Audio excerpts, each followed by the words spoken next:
Welcome to MELfeed.video. We are commencing a live web stream service via youtube.com from Echuca, Australia. We currently conduct these streams on Monday evenings, with other times to be added as more opportunities arise. Please visit our website MELfeed.video for further information. This web video project presents old and new community TV programs. Please enjoy your stay with MELfeed.video.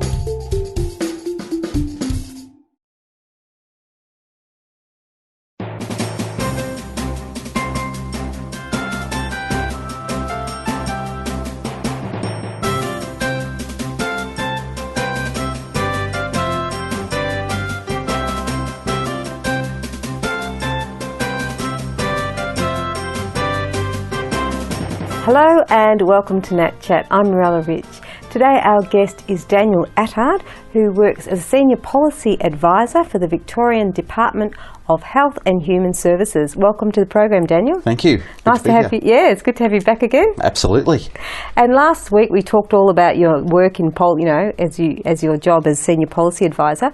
And now we want to know about the person, Daniel. So you were in the seminary for 2 years. Can you tell us a little bit about that experience? Yeah, absolutely. So I was in the Corpus Christi Seminary, which is the seminary for basically the four dioceses in Victoria as well as Tasmania. So I was studying for the Archdiocese of Melbourne under still the current Archbishop Hart. So that was in 2004 and 5. I was there for a full 2 years, and it was a great experience. So basically it was very heavy academically, particularly the first few years loaded with tertiary level study, typically in philosophy, but you do start going into theology in the later years. But academically it was challenging, but it was spiritually rewarding, and it was a great experience.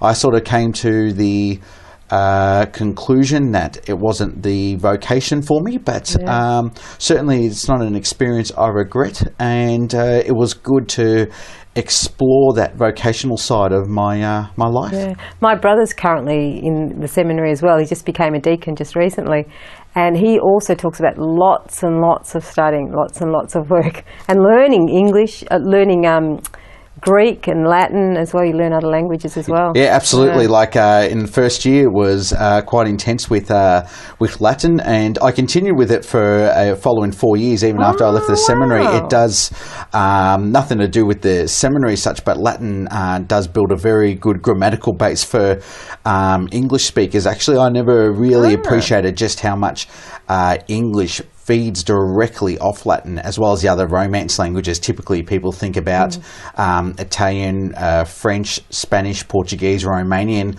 as the typical what they call Romance languages, feeding off Latin. But certainly English, when it comes to grammatical correct grammar, and even just the vocabulary, how much of it feeds directly out of the Latin language is quite a surprise. And when you were in the seminary, was there a point where you just came to realise that you weren't going to become a priest? You didn't feel like that was meant to be your vocation? Yeah, when I for the few years before I went into the seminary, I explored, like when I came to a conclusion that the priesthood was a possible vocation for me, I then started exploring, well, do I want to be what they call a diocesan priest, which is where you serve a particular diocese. In this case, it was Melbourne. So you're in a more, for want of a better term, a geographical area. Or do I want to be a religious priest? So most of the common ones are the common orders are Jesuits, Dominicans, Franciscans. But I settled that I did consider a religious vocation, specifically the Dominican order, because I do like the academic study side of whether it's a priesthood or just in general secular life.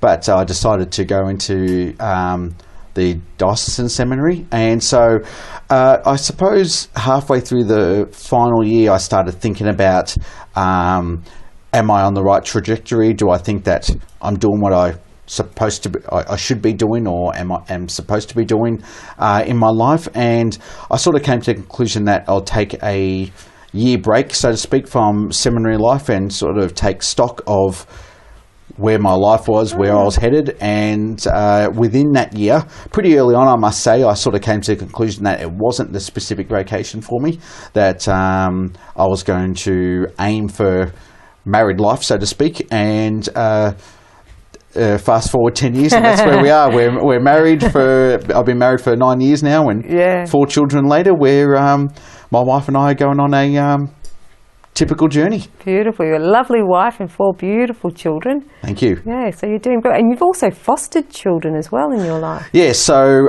fostering was, a lot of people say, well, why would you foster if you have children already? And fostering children while you have children of your own can typically, and it's quite a surprise to people when I say this, can typically make the process of fostering children, particularly children that are age 3 or older, typically between the ages of 3 and 7, having children in the house already that are biologically yours really helps the transition in period for the foster children, because they see you have a connection with other children in your house, in your life, and they see those children trust you as an adult, as a guardian, as a parent, and they have this assumption in their mind that these children think you're trustworthy, therefore I will find you trustworthy.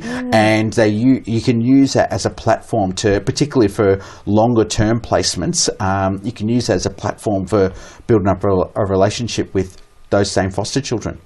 Wow, and how many children have you fostered? So my wife and I fostered for a little over a year, and typically they were shorter, what they call respite placements, so other foster children that needed, where foster parents needed a break from the foster children, and we all need a break, so we would take the children sometimes just over a weekend, sometimes it would be a week, 2, 4 weeks, but we started having children longer term, i.e. 4 to 6 months or even longer.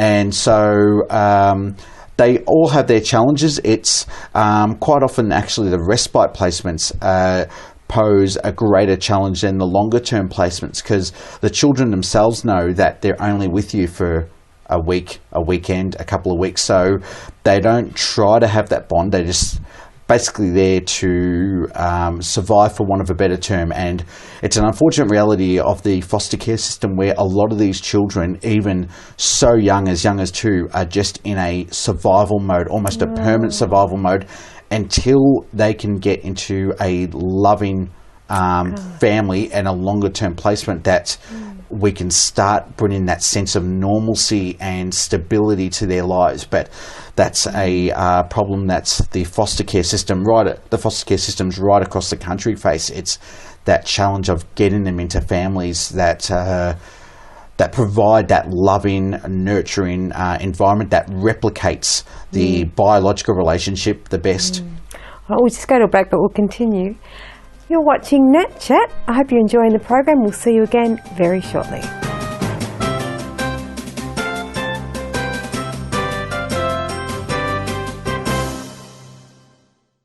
We've all seen this one time or another. We may even have done it ourselves. But inhaling balloon gas is very dangerous and can be fatal. The helium in balloon gas acts as an asphyxiant, and when you inhale, it displaces the oxygen in your lungs.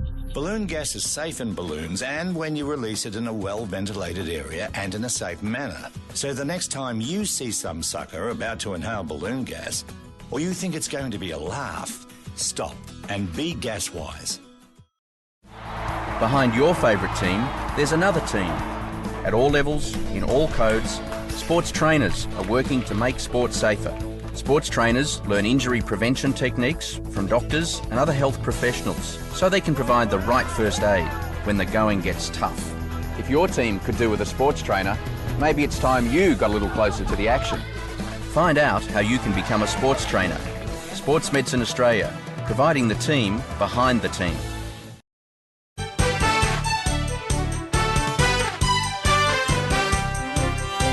Tick, tick, tick, tick, fashion. Tick, tick, tick, tick, tick, fun. Tick, tick, tick, tick, tick, tick, food. Tick, tick, tick, tick, festivals. All make up 15 fabulous minutes. In a half-hour special. Presented to you by Jacqueline and Steve. Every week. Time's up.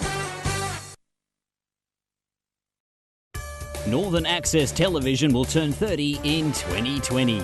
We are planning a celebration night with a book and a special TV show about our history. If you're a past member or a volunteer of NAT, we would love to hear from you. For more details, visit the website nat30years.info and find out how you can help celebrate 30 years of media for the community.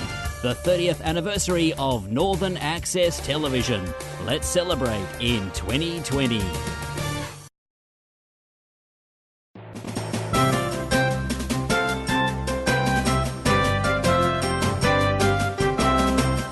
Hello and welcome back to NAT Chat. I'm Mirella Rich. We're here with Daniel Attard, who is a Senior Policy Advisor for the Victorian Department of Health and Human Services, and we're talking a little bit about his own personal life and adventures. Welcome back to the program, Daniel. Thank you. And also, we're talking about how you fostered children as well, and then you were talking about the actual foster care system where there are 2-year-olds in survival mode. Can you explain what you mean by that? Okay, so just quickly, as you said, I do work for the Department of Health and Human Services, Yes, and it's a rather unique perspective having fostered children myself together with my wife, as well as being on the other side of the bench, so to speak, and seeing how policies are drafted from the department side. So the Department of Health and Human Services for Victoria are the ones that govern the foster and permanent care systems throughout the state of Victoria. So but a sad thing is that the department, and this is just through lack of experience, I don't think it's through a lack of will or a lack of love or care for the children, the that survival mode or tackling those sort of issues really isn't reflected in, from my perspective and from what I take from it, reflected in the systems that we have at the moment. There are so many challenges and so many complexities in the system that often the children fall through the cracks. So, but to go to your question about what I mean by survival mode, a lot of these children, basically from the day they're born, that are in the foster care system have been neglected. That's why they're in the foster care system. Then they're not in there because they come from stable, loving homes. So, but they just retreat almost to, and I don't mean this in a derogatory sense, almost like an animal in a way that they fulfill the basic needs of life: food, water, and shelter, basically. And so I'm aware of cases where children as young as 2 and 3 have done things that you can see why they've done it, but in reality doesn't make much sense. And what I mean by that is they've gone to, say, the kitchen of the foster home that they've been in the middle of the night. They've just woken up and they'll take food products from the kitchen and stuff it under their pillow, put it under their mattress, hide it in their pantry, and things like a tin of tomato paste or a packet of raw pasta, things that in reality they can't eat on their own. It's not as if it's a muesli bar or a chocolate bar, but you can see that that's, again, I use that term, that survival mode, that I don't know, from their perspective, they say to themselves, I don't know where my next meal is coming from. I don't know how long I'm going to be here for. It's so heartbreaking. I'm going to bawl out. It is incredibly disheartening. It's the people that I've known, other foster carers, and the stories that my wife and I have shared with other foster carers, where you hear these stories where even the children themselves talk about how the places they've stayed in, the people they've stayed with, the abuse or neglect they've experienced, and it's just so raw, and they don't go to any length to dress it up because it's just not in that that infant mentality they have. And often they are so mature beyond their years. Again, to illustrate it with another example, I've known a 4-year-old that literally put apples in a grill just to soften them up so she could feed them to the baby, because the parents were so what we call chronically absent. So, and this is a 4-year-old thinking about that now. I don't think my children would have that at the age of 4 would have had that, and nor should they. I don't think a 4-year-old should have that cognitive capacity to say, I've got to do these things to keep my younger sibling alive, because I know my parents aren't going to come back for, and sometimes it's days on end. And so with the children we had in our care, some of them, as young as 4 and 5, had been in 12, 15, sometimes 20 different placements in the first 4 years of their life. So the concept of a mother and father, the concept of a home, is completely foreign to them.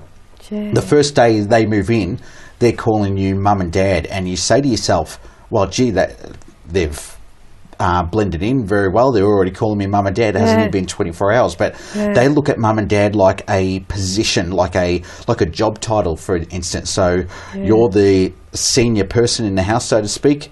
I call you mum, I call you dad. It's not a you are my... Like an emotional attachment. Yeah, there's no emotional or psychological attachment. There's absolutely no trust there. And not only is there no emotion, there's no love, there's no trust. There's actually a brick wall that obviously takes years of love, care, stability to break down that brick wall before you can build up the relationship and have that trust there. So that's the challenge that almost all foster carers face, and it was something that we experienced as well as a family. The children, back to my previous point, our children made it a lot easier. Like, we had children through the foster care system that were of comparable age with our own biological children, and that made the other children that came into our house, and they were from a variety of different ethnic groups. Some were Indigenous. We had both boys and girls, children as young as 10, 12 months, some as old as 7 or 8. And so right across that spectrum, just having other children in the house made it a lot easier. But they did have those specific challenges of how do I, they had a challenge of how do I settle into this house, because I know I'm only here for a short period of time. Or the ones that we had for longer periods, they had those issues that we spoke about before, that sort of survival mode that, yes, I'm being told I'm going to be here for long term, but I've been told that before and that hasn't eventuated. So they've got in their mind, while I've been told I'm going to be here long term, I'm not going to open myself up emotionally and build a relationship with these people, because then I just get hurt again. So these are and often we don't have, whether it's the Department of Health and Human Services, whether it's you as a foster carer, whether it's a foster care agency which assists with the placement, provides ongoing support, a lot of the time that history isn't there that you can look at and see what this child's life's been. Often you have a very sparse record, or sometimes even a blank page of their history. You don't know what they've been through, and so you're just trying to pick up whatever pieces you can and try to provide that loving home for those children. All right, we're about to go to a break now. You're watching NAT Chat. Stay with us. We'll be back with more very shortly.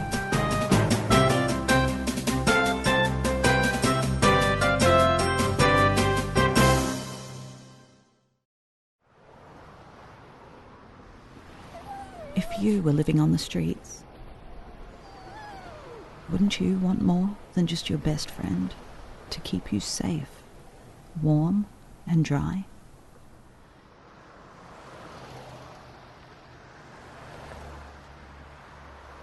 Donate to Backpack Bed for Homeless and give warm, waterproof protection and dignity tonight. Call 1300 OzHelp.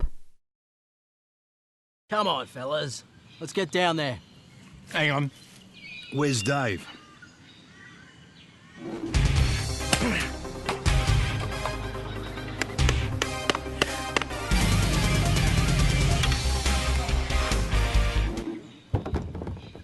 Oh, hey, fellas.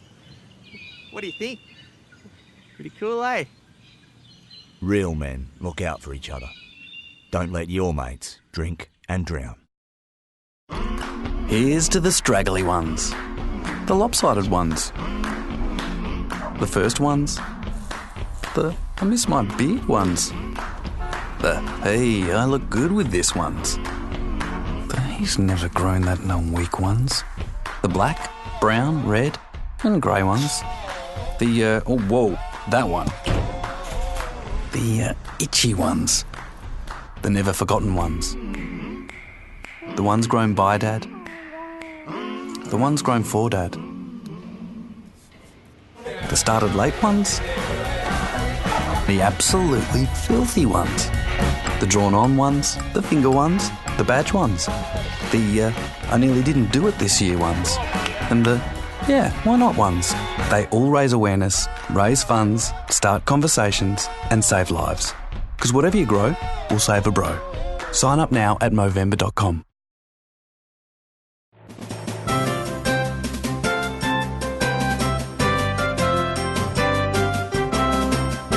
Hello and welcome back to NAT Chat. I'm Mirella Rich and our guest is Daniel Attar. We're just talking about his experience with fostering children at the moment. Welcome back to the program, Daniel. Thank you. Now, when we were talking about your fostering children, and also you're involved in politics and everything as well, but how did you manage? You already had 4 children of your own, and your wife is homeschooling them as well, and you took on more children. Like at one point there was a sick baby, and then there was other 2 children. You had to take them to school and back and forth and everything. Just tell us a little bit how you managed through that time. It does become a logistical challenge, to say the least.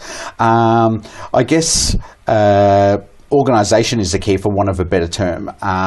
But the key is, for those that are fostering or thinking of doing fostering, it's having that relationship with the foster care agency, and the foster care agency providing the support that they need to.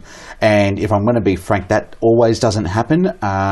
That sometimes information on the children can be lacking, or things such as enrolling them in school, because you're not the guardian of you're not the legal guardian of those children. The Department of Health and Human Services is. So getting forms signed off, things that you would take for granted for your own children, taking them to the doctor, giving them medication, enrolling them in school, signing a permission form for them to go on an excursion.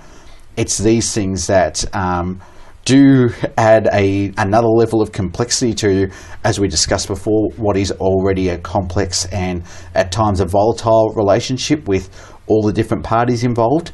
But so if we get those logistics right, it's never an easy journey, but it can be easier to manage that. Again, it's educating the children to, like we used to say to our children, look, we're having some other children come and stay with us for a certain period of time. Yes, what we need from you, what we expect from you, is that you sort of do your chores, do whatever needs to be done around the house, and it's that education process. And that's a great opportunity to help skill the children up and give them the everyday skills they need for daily life. Wow, and how do your children respond, your biological children respond when the foster care children come? That's probably the greatest challenge about having your own biological children and having foster children coming in, is the different standards, if I can put it that way. And what I mean by that is, often because these children have come from a traumatic background, they've often seen violence, they've seen antisocial behaviour, swearing, aggressive demeanours, and you have to be aware of that for children coming into the system, especially those older than 4 or 5. Yeah, so influencing your own children. Exactly. Yeah. So, but and it's not just the negative influence on your biological children. It's trying to explain to your children that yes, we have standards of behaviour in our house, and this is what my wife and I, and I guess all foster carers struggle with, where you have certain behaviours that you expect from your children, or other behaviours that aren't allowed in your household, that then you try to correct that behaviour in the foster children when they perform it. But it's a delicate balancing act that you can't simply say no or punish them or anything like that, because you're aware of their traumatic background, but your children aren't. So it's an education process, saying to your children, no, we don't allow that behaviour. Yes, the other children did, through a child's lens, yes, they did get away with it without being punished or something, but this is why we sort of allowed it to go on to a degree. But you also use that as a challenge or as a opportunity to correct that behaviour in children that are coming into your care, especially the longer term ones. There's a very limited capacity of what you can do for short term placements, but for longer term placements, absolutely you can. So for every challenge, there's an opportunity on the same side. So yes, I guess you would need a lot of patience and tolerance and a big heart to be able to do that, like to already have children and then bring other children in as well to your family, and try and educate them in a positive way as well. Oh, absolutely. Like, you certainly don't do it for the financial reward, while the government does give you limited help, and I stress limited. You are doing it because you say to yourself, and this is a conversation my wife and I had, that it's that old adage, biblical adage, I might add, that for those that have been given more shall be expected. So my wife and I live a reasonably comfortable life. We've got a stable home, so she's home full time. She's providing full time care and nurturing and love to our children. And we said to ourselves, we've got that capacity to extend that beyond the realms of our family. So that's a conversation we had, and we decided to do that. And that's a conversation that only families can have in and of themselves. No one can sort of impose it on you, or sort of pressure you, or guilt you into making a decision like that. It does add a great deal of stress. There are challenges. One of the biggest hurdles, again, is getting through that government bureaucracy, navigating the system. Again, it's just having that relationship with the foster care agency, the Department of Health and Human Services. That takes care of the logistical side, but just trying to build up that relationship with the children, and as much as hard as it can be a bitter pill to swallow, some children are sort of so far dug into themselves that it would be very hard to get that reciprocal love back as a parent, or back from a child to you as a parent, as a foster carer.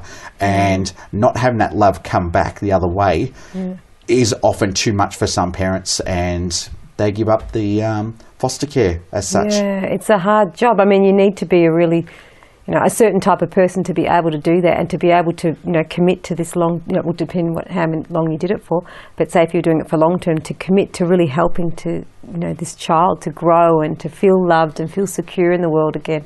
I mean, it would be lovely for a lot of people who can't have children if they could do this, and they could throw themselves into it. It would be so wonderful, because they want children, and these children want parents who love them. So it would be such a good thing if it would work out that way. Absolutely. And I mean, it's a topic for another day, but we speak about, across all governments, about increasing the exit pathways, like permanent ones, such as adoption for children. But it's something that we'll have to discuss later on. Yep, you have to come on again. Thank you so much for coming on the program, Daniel. It was a pleasure. It's been wonderful having you here. Thank you. You've been watching NAT Chat. I'm Mirella Rich, and our guest was Daniel Attard. I hope you enjoyed the program, and we'll see you again soon.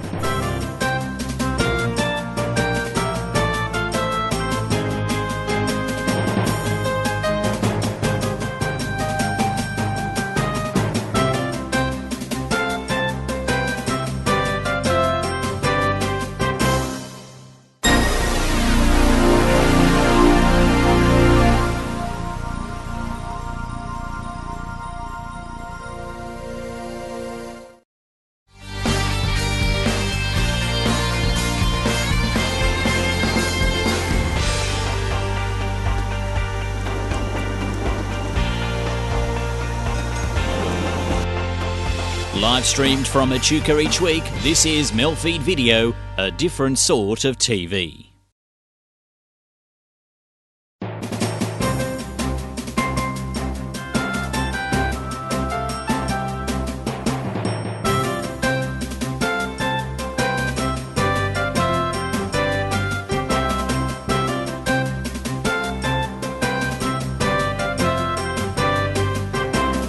Hello and welcome to NAT Chat. I'm Mirella Rich.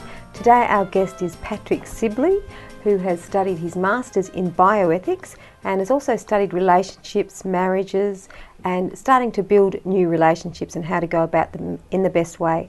Welcome to the program. Thanks. It's lovely to have you here, Patrick. Thanks very much. So can you tell us a little bit about your background, what you've studied? So tell us about bioethics and what you actually studied in bioethics. In bioethics, I studied marriage in the Catholic tradition. I studied philosophy, looking at a little bit at the Greeks, and I studied various ethical issues, sort of contemporary ethical issues, euthanasia and organ donation and trade, and fertility, natural family planning, marriage in the Catholic tradition, sorry I mentioned that, and a few other subjects related to philosophy and ethics and morality. And before that you studied agriculture. Tell us a little bit about that. Well, I grew up on a farm in South Gippsland, and I was one of 3 boys and the second of 6 kids. We had 3 little sisters. So Mum used to kick us out after school and go and help Dad in the cow shed. So I did a lot of cow milking and tractor driving. And, and I was Dad's apprentice for a little while. Oh, lovely. Yeah. And and that led me to study some agriculture before going to bioethics. And did you grow a lot of food on your land? We lived on our own meat and milk. So I remember at one stage we were drinking 5 litres of milk a day, and I remember my dad saying, well, we couldn't do this if we weren't dairy farmers. And Dad would sometimes, so we ate all our own meat. And did you have fruit and veggies? Yeah, we did. Mum, being Italian, had a big garden in the, so we had lots of fruit and veg, a lot of fruit trees. And so tell us about, so you also studied theology of the body. Can you explain to our viewers what that means? Theology of the body was actually Karol Wojtyła, the Polish man who grew up in wartime Poland, who became priest and then bishop, began writing in the 50s and 60s his understanding of man-woman relationship, and he was talking about, based on his time, probably in the confessional, with people opening up about their most intimate secrets. He started writing about how he saw human love, and he actually wrote once, I fell in love with human love. That meant so much to him to start talking about what's the dynamic that brings people together and what will keep them together, what needs to be safeguarded so that their love is preserved, sort of for lifelong love. And he started writing about this, I think mainly because he saw in our Western culture sort of a big attack on this, and that it was under threat. And so he started writing in the 60s, putting all his previous work together. And then later, at the end of the 80s when he became Pope, he'd been thinking about this for 40 years, and he started delivering all his information that he'd sort of gathered and thought about and read about and meditated on for his entire life. As a 50-year-old, he started delivering it on Wednesday when he'd get an audience in. He'd give them these little snippets for an hour and a half. He'd talk to them about a particular aspect of man-woman love or relationship. And then that became known as the theology of the body, John Paul II's theology of the body. Right. Yeah. And then you went and studied theology of the body at, tell us a little bit about what you studied and what you learnt, and how much you studied. That was one of 20 units that actually 19 units of study that I did in my Masters, so I would, and then I had to write a big essay on it. So, but it kind of affected all the other subjects as well, because it's about such a core thing about man-woman relationship. So what did I study? I looked at when John Paul II is talking about theology of the body, he's talking about, he was trying to restore what the body means, that it actually has a meaning. Sort of speaking into our culture where we would say, my body is something that I might use for pleasure, or I might use someone else's body for pleasure. And he was trying to say, this is your identity is actually written into your body. So I studied that element I was trying to understand what's John Poetry talking about, because he uses all this deep philosophical language. And so I tried to come to an understanding that he's saying your body is sacred, you're built for a purpose, that I was different to a woman, and that I had a capacity that was tied up with my masculinity, that there was something that I could grow into and sort of deepen in, and to discover more about what it was to be a man.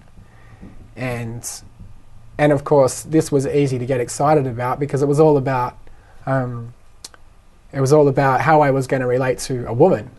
So there was a whole dynamic sort of going on, and I studied the way that men and women relate, how they're different, what expectations I might have in a relationship that are not healthy, and ones that were healthy, and how a woman might see things differently.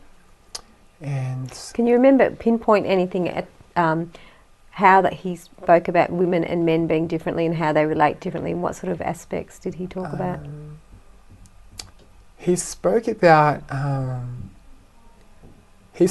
men being sort of having written into their body an aspect of giving, donation, and he was sort of speaking about how it's written into their very body. The body, their genitalia, and their whole manifestation is sort of a character of donation. That's actually what they're meant to do: donate, give of themselves, be giving, and the woman, a small difference there being her body and her character is she's capable of donation, but that her body has an element of receptivity about it, that she can receive, and it's also part of that her sort of feminine qualities of God, that she's able to receive and nurture and bring forth life. And beautiful. We'll have to continue with this. About to go to a break now. You've been watching NAT Chat. Stay with us. We'll be back with more very shortly.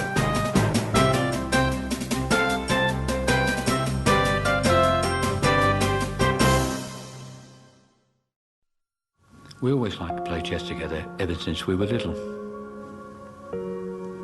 He was always a better player than me. When I was diagnosed with Pompe's disease in 2002, I was told that my life expectancy was going to be poor, and my condition deteriorated rapidly before I was able to start treatment. My brother and I both suffered from the disease. But now I consider myself the fortunate one. My brother spent the last 2 years of his life in hospital. He didn't have access to this wonderful treatment that should be available to everybody. The world just keeps getting smaller as you progressively lose the ability to walk. So your world shrinks, and then gradually you realise, I haven't been to the supermarket in 6 months. I'm 59 now, and every year I can see my daughter grow up is a blessing. I believe my treatment's made this possible. To learn more and help those living with Pompe's disease, register at australianpompe.com.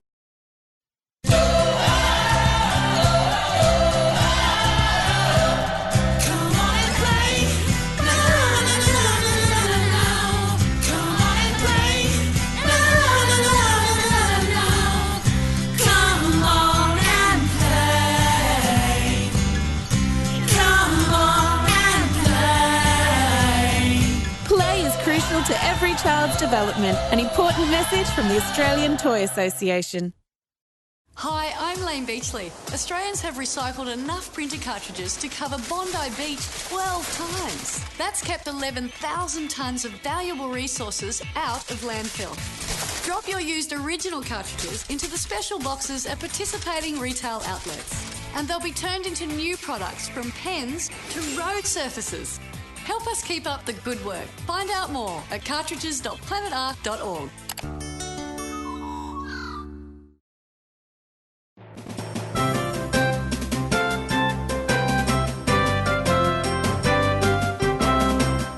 Hello and welcome back to NAT Chat. I'm Mirella Rich. We're here with Patrick Sibley, if you've just joined us, and he studied his Masters in Bioethics, and we're talking about relationships and how to build good relationships. Welcome back to the program, Patrick. Thanks, Marilla. So what are some ways that we can actually build good relationships, and if we are in marriages, how we can help our marriages to become more blossoming and more fruitful? Well, I feel a little unqualified to talk about that in a way, not being married. But what you studied?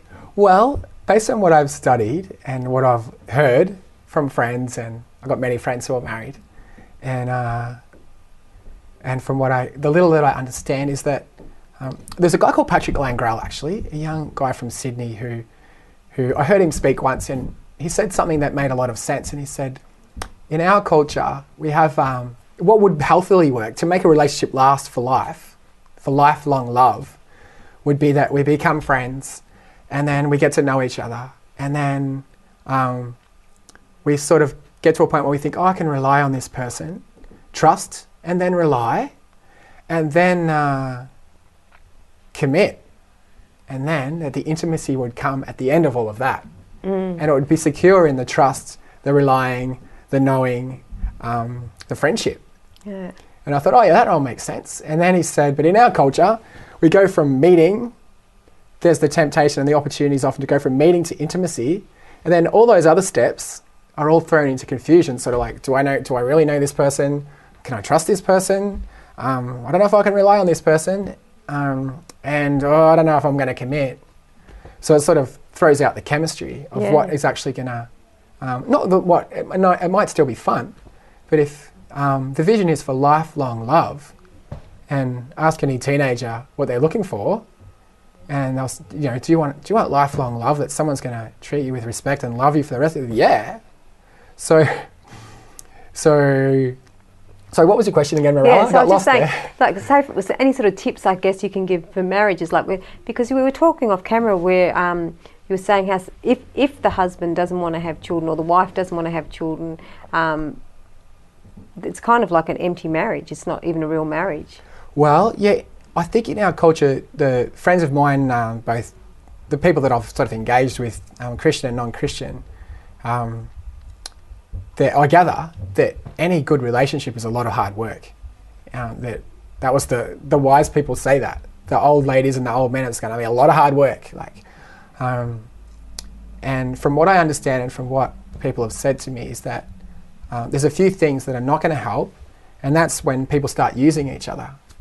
And my grandparents, actually, my grandmother died a couple of weeks ago, gone to the next life, and they were married for 67 years and 9 months. Wow. So she passed away at the age of 90, and they lived a pretty simple life, which was based around serving the other person.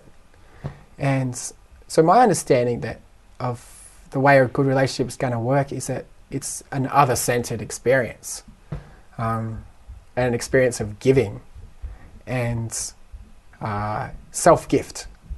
And this ties back to my sort of religious understanding of the whole thing, is that it's really just natural. It's the only way it's going to work. That's what marriage means, self-gift. It's an opportunity to give yourself to another person and hope that they reciprocate, and really getting to learn about the other person, what their expectations are and what their limitations are, but also about their body, the way their body affects, and the way that they're different as a different human being. That a woman doesn't think like me, for example.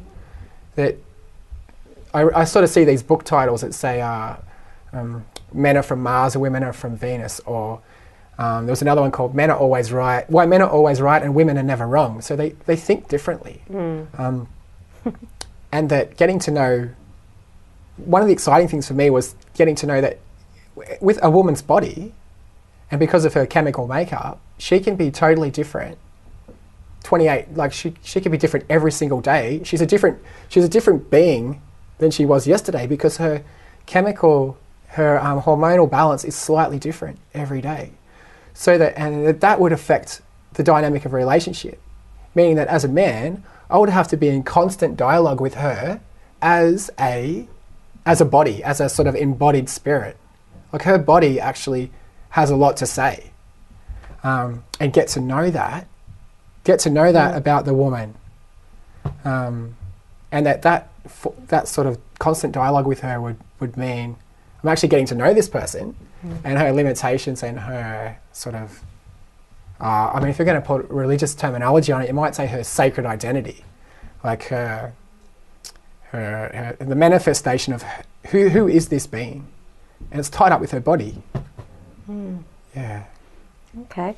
And what happens in a relationship if someone isn't open to having children? What does that mean?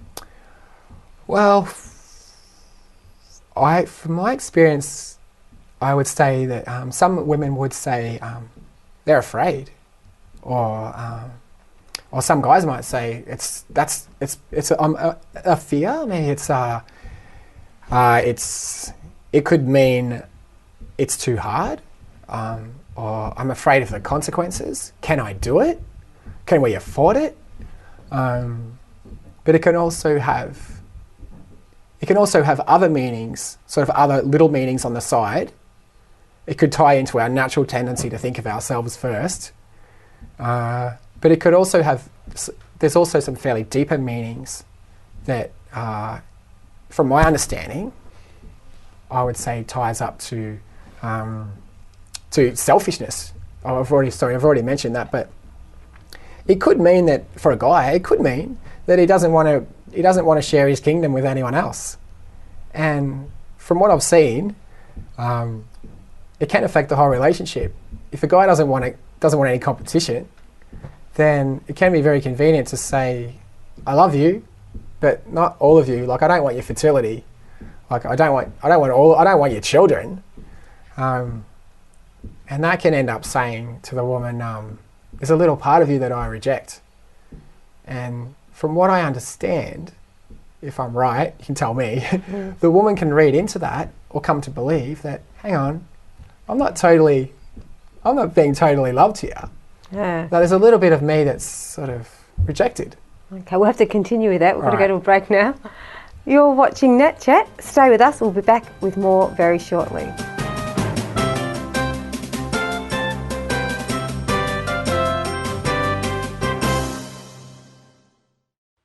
If a man's home is his castle, his shed is his kingdom.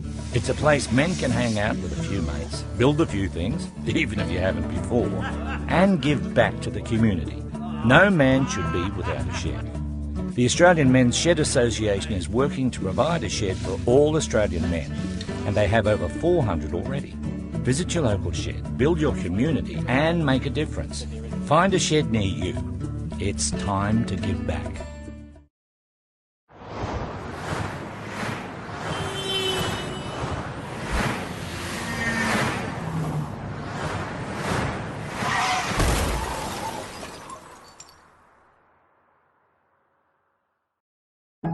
We reckon one of the most powerful things in the world is this sausage, because a sausage can do just about anything.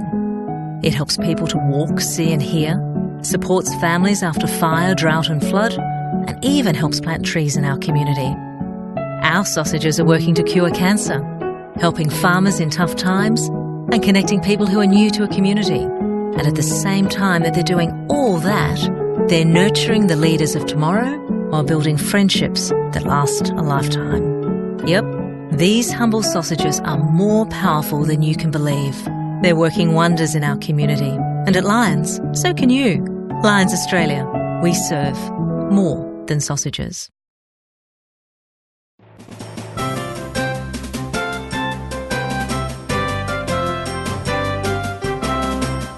Hello and welcome back to NAT Chat. I'm Mirella Rich. Today, if you've just joined us, our guest is Patrick Sibley, who's done his Masters in Bioethics. Welcome back to the program. Thanks, Mirella. And Patrick, can you tell us a little bit about the dangers of contraception and the pill and all these things physically to the body? Yeah. A friend of mine, I was taught by a lady who specialises in, as a GP, specialising in working with women who are experiencing problems with infertility. I was talking to a young doctor recently, a young GP, who works in what's called NAPRO technology, which is a way of trying to help women get pregnant based on their hormonal signs, their chemical balance in their body with the hormones. And both of them, the younger doctor actually, she informed me that there's a threefold effect of contraception with the body. And I've found other research to support this as well. Is that one of them is that it causes infertility. So the progesterone-only pill, or the pill that's most in common use today, damages the endometrium. And the endometrium is the sort of sperm-harbouring villi, or kind of like a river estuary where the fish lay their eggs. It's what protects the sperm so that they're alive when the woman ovulates, because her ovum is only got a 12-hour lifespan. And if she's going to get pregnant, she needs the sperm to have been there maybe even for 5 days beforehand at a very long combined fertility between the man and the woman. Those sperm need to be harboured and kept alive. So one of the great causes of infertility is women have been on the contraception for however many years. And incidentally, however many years she's been on contraception, the aging of her fertility has been doubled during that time. So if she's been on the pill from, say, 15 to 20, she's now got the fertility of a 25-year-old, not a 20-year-old. Or from 15 to 25, she's now got the fertility of a 35-year-old. So that's one of the problems with, one of the limitations of contraception. One of the other things is that World Health Organization, or the UN actually, the UN has listed contraceptive pill as a class 1 carcinogen, because it's listed it in the highest category of cancer-causing agent. And it actually limits, the contraceptive pill is interesting because it reduces the incidence of uterine and ovarian cancer, the two of the least common female reproductive cancers. But the other two, breast and cervical, which were already the most common, it increases their occurrence even more. Wow. Increases the incidence of breast and cervical cancer. And I noticed some publications are trying to make a connection between abortion and the contraceptive pill and abortion and cancer, sorry. But really the link is, as far as I can see, the evidence is only there for the pill and contraceptive pill and cancer. Somehow they try to link in abortion. Most often women who have had abortions have been using the contraceptive pill, which is where the scientific evidence is. So causing cancer, causing infertility, and I can't remember the other third. And the other thing we were talking about as well, that people are going on IVF. They're going on it, and you were saying something about they're getting really pressured into it with a bit of fear and all this kind of thing. Yeah. So explain what you're talking about, because it's better if you say it. Well, a friend of mine who's not a Catholic and not interested really in religion, but she knew that I had a background in ethics and had studied this material. And she said, oh, I've got a couple of friends and they're trying to get pregnant on IVF and they're like really desperate and do you know how you can, is there anything that you could, do you know anything? And I said, well, how long have they been trying to get pregnant? And so for 6 months. So I said, well, when did they come off the pill? They came off the pill 6 months ago. Well, so I ended up talking to this couple and they'd been contracepting for about 8 or 9 years, which means the damage done to her endometrium, there's no way that even if they were getting pregnant, even if the sperm was meeting the ovum, there's nowhere for that conceived embryo to implant in her endometrium. Or there's very unlikely they were getting pregnant because there's nowhere for the sperm to be harboured.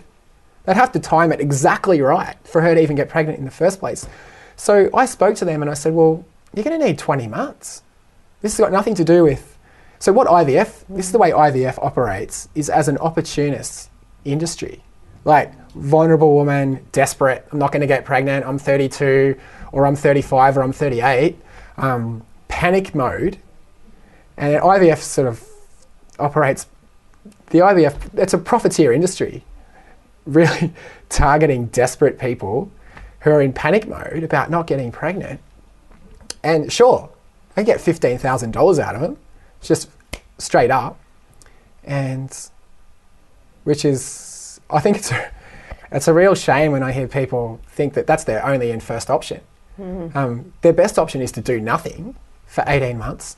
Or if they want to get pregnant in September 2017, well, they need to come off the pill in September 2015. Just a little bit of information, freedom of information, informed consent from the doctor's point of view. This needs to be in conversation in our culture so that she doesn't have to go and take a nasty hyperstimulant and, for want of a better description, spew out 15 eggs at the same time and I'll maybe end up in hospital for a week vomiting because it's such a heavy dose of hormone to make us hyperovulate.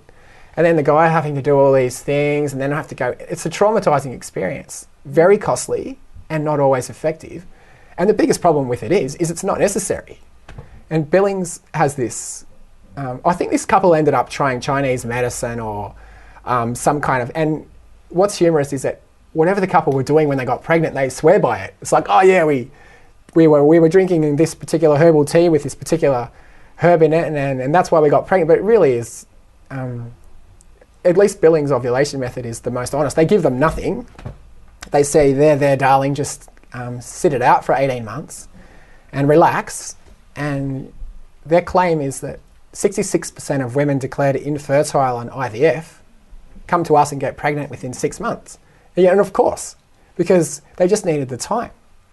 But the beautiful thing about Billings is or Napro technology, which is even more skillful, is that they don't make them take any, they don't promise them the world. Yeah. They just sit with them and they need time. Well, thank you. We've run out of time. Would you like to come again next week? I would, yeah, I would. Thanks, Mirella. Lovely. You've been watching NAT Chat. I'm Mirella Rich and our guest was Patrick Sibley. Hope you enjoyed the program. See you again soon.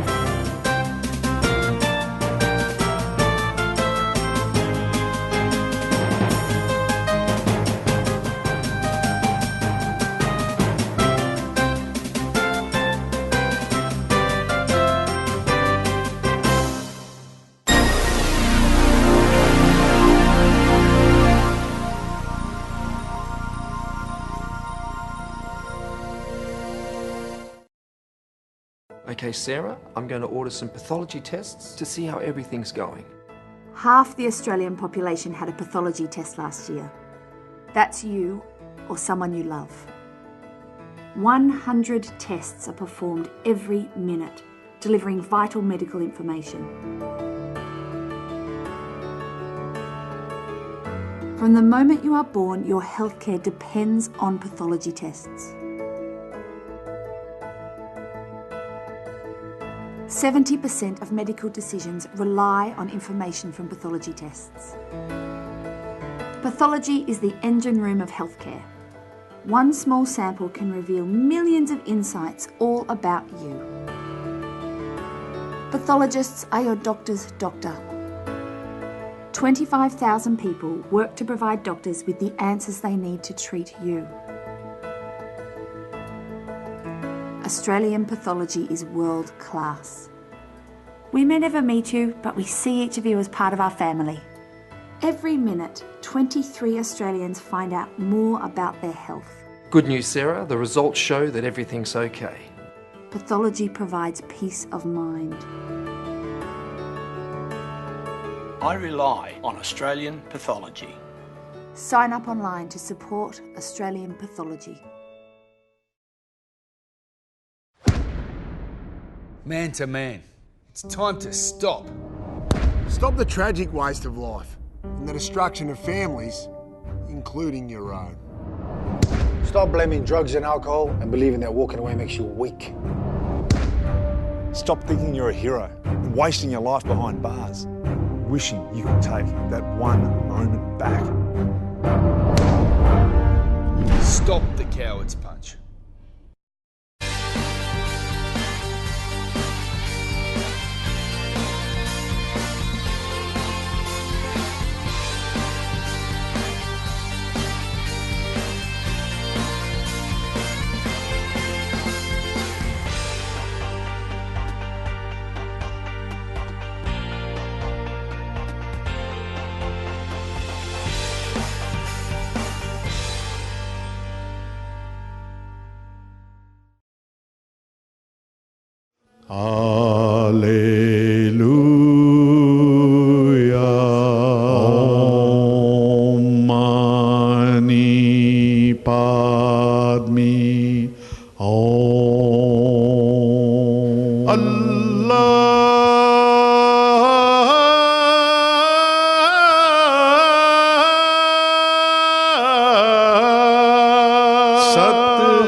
Welcome.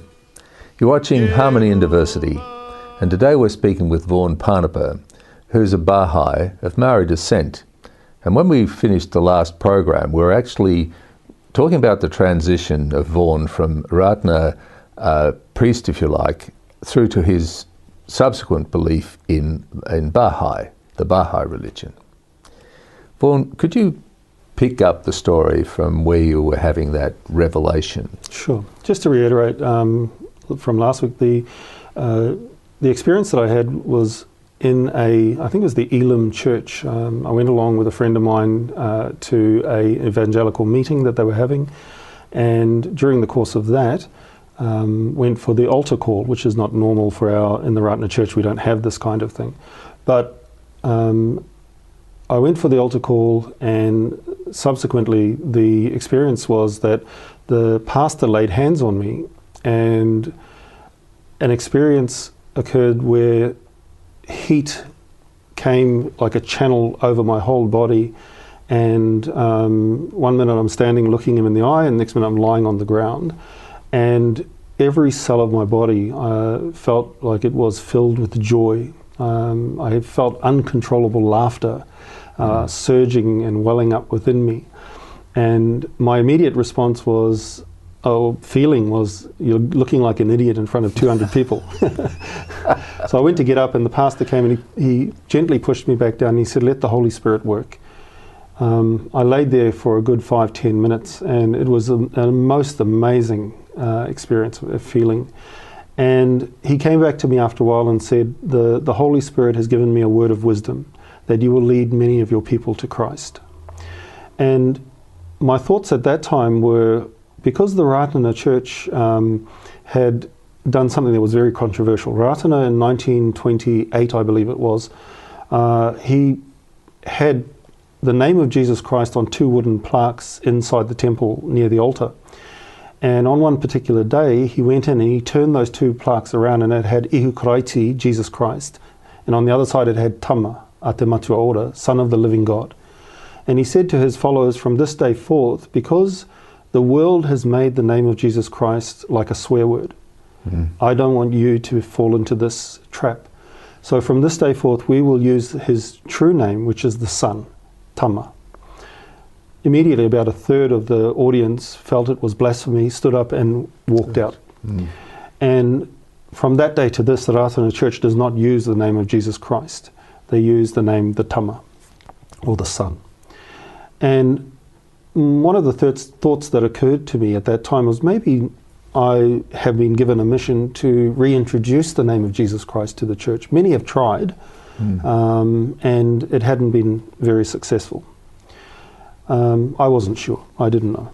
Anyway, I went back to Ratana Pa after this funeral, and that first brought me to Auckland. And I went to see the friends that I was living with, and they said, look, we've got a Baha'i meeting this weekend, a nine-day institute, they called it. And I said, so what is that? And they said, well, those 2 Baha'is you sent down a couple of weeks ago, they've been going to these meetings that the Baha'is have been holding around the country, and they hire a marae or a meeting house for 9 days, and they just discuss the Word of God. Certain individuals are given responsibility to take care of food and all that. The ones who are studying, all they do is study. So they discuss. And so we took these 2 Baha'is to meet with the president of that day, which was Raniera, the last living son of Ratana. And he asked those young men, those young priests, to run a Baha'i meeting in Ratana. And so when I got back, they said, it's this weekend.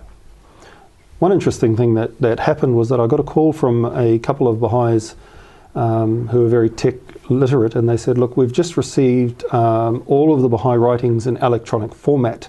There was an old DOS program called Refer, and they said, it's on about 6 or 7 discs. Would you like a copy? I said, yeah, why not? So they sent them down to me, and it took a couple of days to get there. I installed it onto my computer, and the Baha'is, when they arrived, they said, look, can we photocopy the texts that we're going to study? I said, no, tell me what you want, I'll print it. No other Baha'is had this in the country. So it was interesting that a non-Baha'i or a Ratna priest had access to all of the writings that were then available in English. So we started the 9-Day Institute, and the Ratna movement is very mono-ethnic. There's the odd Pākehā or white person, but especially in Ratna Pa itself, it's mainly Māori. And the prayers, the liturgy, all of the aspects of the church are all in Māori. So we have this 9-Day Institute, and we had Dutch, German, American, Persian. All of a sudden there was this whole influx of different nationalities that came for this meeting, and that in itself was very interesting for me. And for 4 days we basically talked comparative religion. Teachings of Baha'i faith, teachings of the Ratna Church. And I remember one person commenting, saying that, you know, the Ratna teachings are so much like the Baha'i teachings, you should all become Baha'i. And I said, well, vice versa, you know, why don't you all become Ratna? And but it was in a very, you know, it wasn't, because one of, as I may have mentioned before, that one of the Baha'i principles is that we are not permitted to proselytize. So to teach somebody the faith for the purpose of converting them is not permitted in the Baha'i faith. So, like I say, it was a very light atmosphere. On the 4th day, a Persian gentleman came, and he gave a talk, and you know, we didn't know anything about Baha'i faith at that stage. So, is he a Baha'i priest? Is he a guru of some sort? And when he started to speak, we cut him off and we said, look, in Maori culture, genealogy is very important. What is Baha'u'llah's genealogy? And from my recollection of that moment, he didn't hesitate. He said, well, actually, Baha'u'llah has 2 genealogies. One is spiritual, one is physical. I said, okay, that's interesting. What does he mean by that? He said, Baha'u'llah's spiritual genealogy is Adam, Krishna, Buddha, Zoroaster, Jesus Christ, Muhammad. And his physical genealogy is that he can trace his lineage back to all of the 3 wives of Abraham. So Sarah, the mother of the Jews, Hagar, the mother of the Arabs, and Keturah, the mother of the Persians. There's a lot of time in that, and we've run out of it. We'll be back in a moment.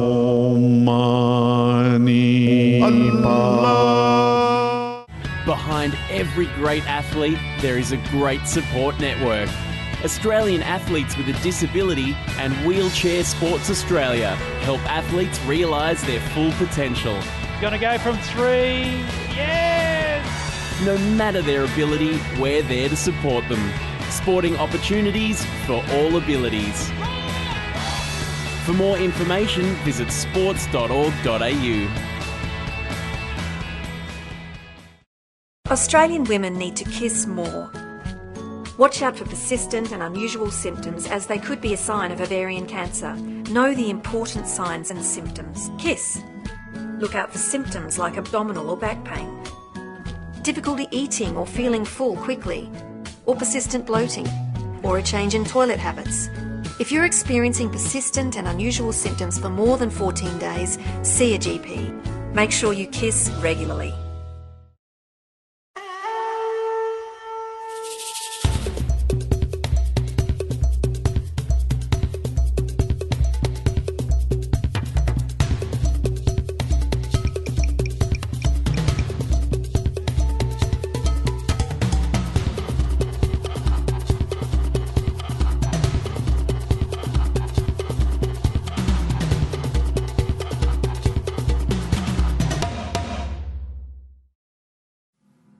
Transports of Distant Delight is a mixed selection of transportation pictures from here and there and almost everywhere, but not quite. Some quirky, some mundane, some from the past, perhaps reflecting a transit system that has vanished into history, and some from thriving transport entities that continue to endure despite the constant pressures from the all-pervasive motorcar. Enjoy.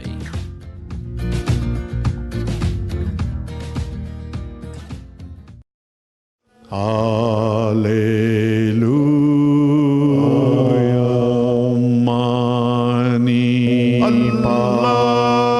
back. You're watching Harmony and Diversity, and we're speaking with Vaughan Parnapa, and he's a Baha'i of Maori descent, and we're discussing the process of moving from a Ratana priest into becoming a Baha'i.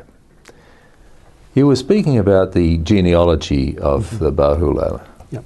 So the man that came to speak to us on that particular day, his name was Hedi Moani. He was of Persian background, but he had such a love for Maori people that he actually changed the spelling of his name his name was Hedi Ma'ani, and he changed it to Moani because it's more Maori sounding or Pacific sounding. But he was a very gentle soul and very loving, and he came to give a speech or talk about Baha'u'llah to our 9-day institute.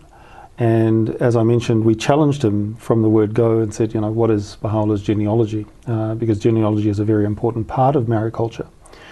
And his response, as I mentioned, of Baha'u'llah having a spiritual genealogy and a physical genealogy was very strange to me, very interesting. And it also coincided with a number of prophecies that Ratana had left. One of the prophecies was regarding the promised one. They asked Ratana, for instance, "Are you the return of Christ?" His response was, "I would not dare to call myself that." He said, "Christ has returned, but it's not me. But you will know him because of certain things." And one of them was that he would unite all of the religions. That was one of the tasks of the returned Christ. The other one was that he would bring together all of the factions of Abraham. So we were thinking in terms of maybe the Arabs and the Jews would, find harmony. But what I understood after listening to Hedi speak was that it was in the person of Baha'u'llah that unity was fulfilled. Then from there was a prophecy where Ratana said that when the Christ returns, he will establish the Parliament of God on God's holy mountain, and with them all the law will cease, and the new law of God would flow. The phrase in Māori is called oti te ture. Ture is a transliteration of the word Torah. So oti means to finish. So the end or the finality of the law of God. And then Hedi explained that Baha'u'llah had established what he called the Universal House of Justice. They would be elected by universal suffrage, and they would be given the right to legislate on anything not explicitly revealed in the text. So that body was elected in 1963, 100 years after the declaration of Baha'u'llah in 1863. So the Universal House of Justice is the supreme head of the Baha'i faith today, and they will not change any of the texts that Baha'u'llah has revealed. But on anything that is not explicitly revealed, they have the mandate from Baha'u'llah himself to legislate on it. So I connected in my mind these two, the Parliament of God and the Universal House of Justice. And immediately after Hedi's talk, I was sitting with one of the other priests, and he asked me, "What do you think?" And I said, "This is it. This is the fulfillment of what Ratana had prophesied." And we signed the Baha'i Declaration cards on the spot. And from there, that was the 3rd of April, 1995. And within, I think, a week, 30 of us had declared or become Baha'is. The interesting thing that was occurring at the same time was that there was a political sit-in in Wanganui. A group of Maori activists had staged a sit-in and renamed the park that they had taken over back to its original Park Haitore. And so a lot of these political activists actually attended this 9-day institute. They heard somehow in the grapevine that these Ratana priests were having this Baha'i meeting. And on the day that we had this sort of discussion with Hedi on the 4th day, we had something like 60 people in the room. And many of them became Baha'i on the spot just from hearing that, because there were many prophecies amongst the river people at the time of Ratana and before him even, about certain things that would take place. And I wasn't the only one that recognised that there was a fulfilment in there. Right. That's amazing. So there was this 30 or 40, did you say? So actually, so became Baha'i. Yes. So the correlation with Ratna, what were the key points that well, the key point, the number one key point was unity. Yes. Ratana's key message was unity of all. The Baha'i message takes that beyond the regional aspect, because the Ratana faith was specifically focused at Māori people. He said, if you taku tai moana toku rohe, the boundaries of the sea is my limit. If you go out, my love will not follow you. So the Ratana message was not a universal message. It was a very localized, especially Māori-based message. But the Baha'i message is a universal message, that all people, as Baha'u'llah says, that ye are the leaves of one tree and the flowers of one garden. So this is what appealed to me in that.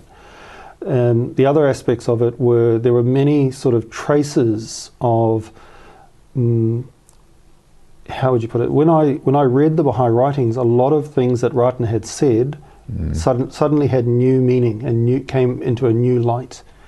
One example of this is that he referred to the temple that he had built, although it was a physical building. He said the spiritual name of this building is Te Maunga Tito Hea, which means the barren mountain. Now the barren mountain in scripture is Mount Carmel. And of course Mount Carmel is the administrative and spiritual center of the Baha'i faith. It is the mountain of the Lord. Right, right.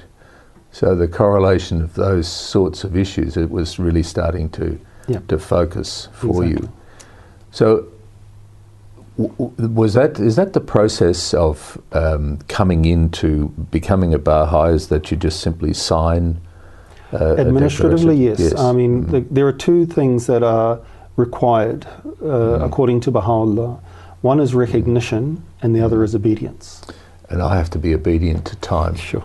And we've run out of that, but we'll be back in a moment.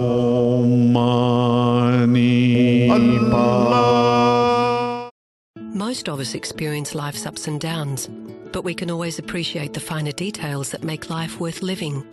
But for 1 in 5 of us, mental illness can make us lose sight of the big picture. That's when Paran Mission can lend a helping hand. We've been caring for the community for over 60 years, finding a place for people with no place.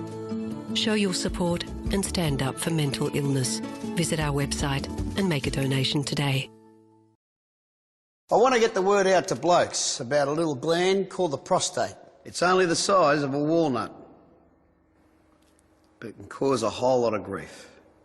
Prostate cancer deaths pretty much equal breast cancer deaths. The problem is, if you wait too long, it may be too late. It took one of my mates. Don't make me angry. Talk to your doctor about your prostate, and if necessary, get it checked. You'd be nuts to leave it to chance. Australia Day means a time for reflection in one way, where we're really lucky to live in such a country, and it's really an opportunity to connect with people who are really close to you and important in your life. I hope and wish for a society that truly respects everybody in every shape and form. On Australia Day, I'll be actually at the tennis, and I'll be sharing that with my friend.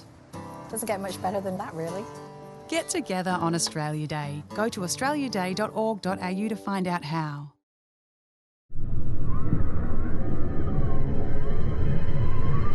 It's easy for things to go wrong around water. More so if you can't swim. It's great seeing kids confident in the water and enjoying themselves. An important part of keeping kids safer around water is learning to swim. There are over 600 registered swimming schools that run the Australian Unity Learn to Swim program. To find one, go to the Swim Australia website.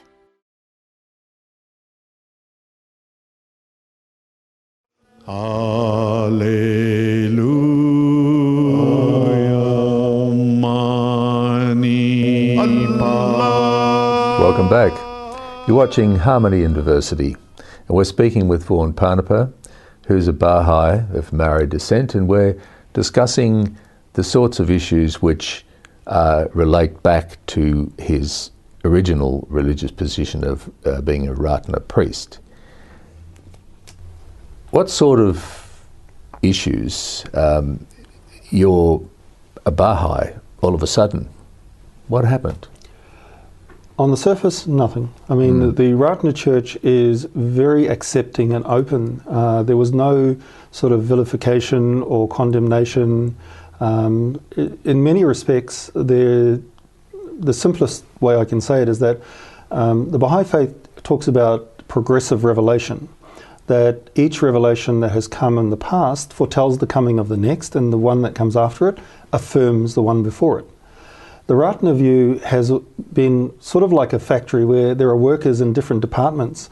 Everyone's working for the one God, but working in a different department. So if you move from being a Ratana to a Baha'i or a Buddhist or whatever, it's all working for the same boss. Yes. So there was disappointment by some of the clergy because in effect they had lost, clergy from the faith.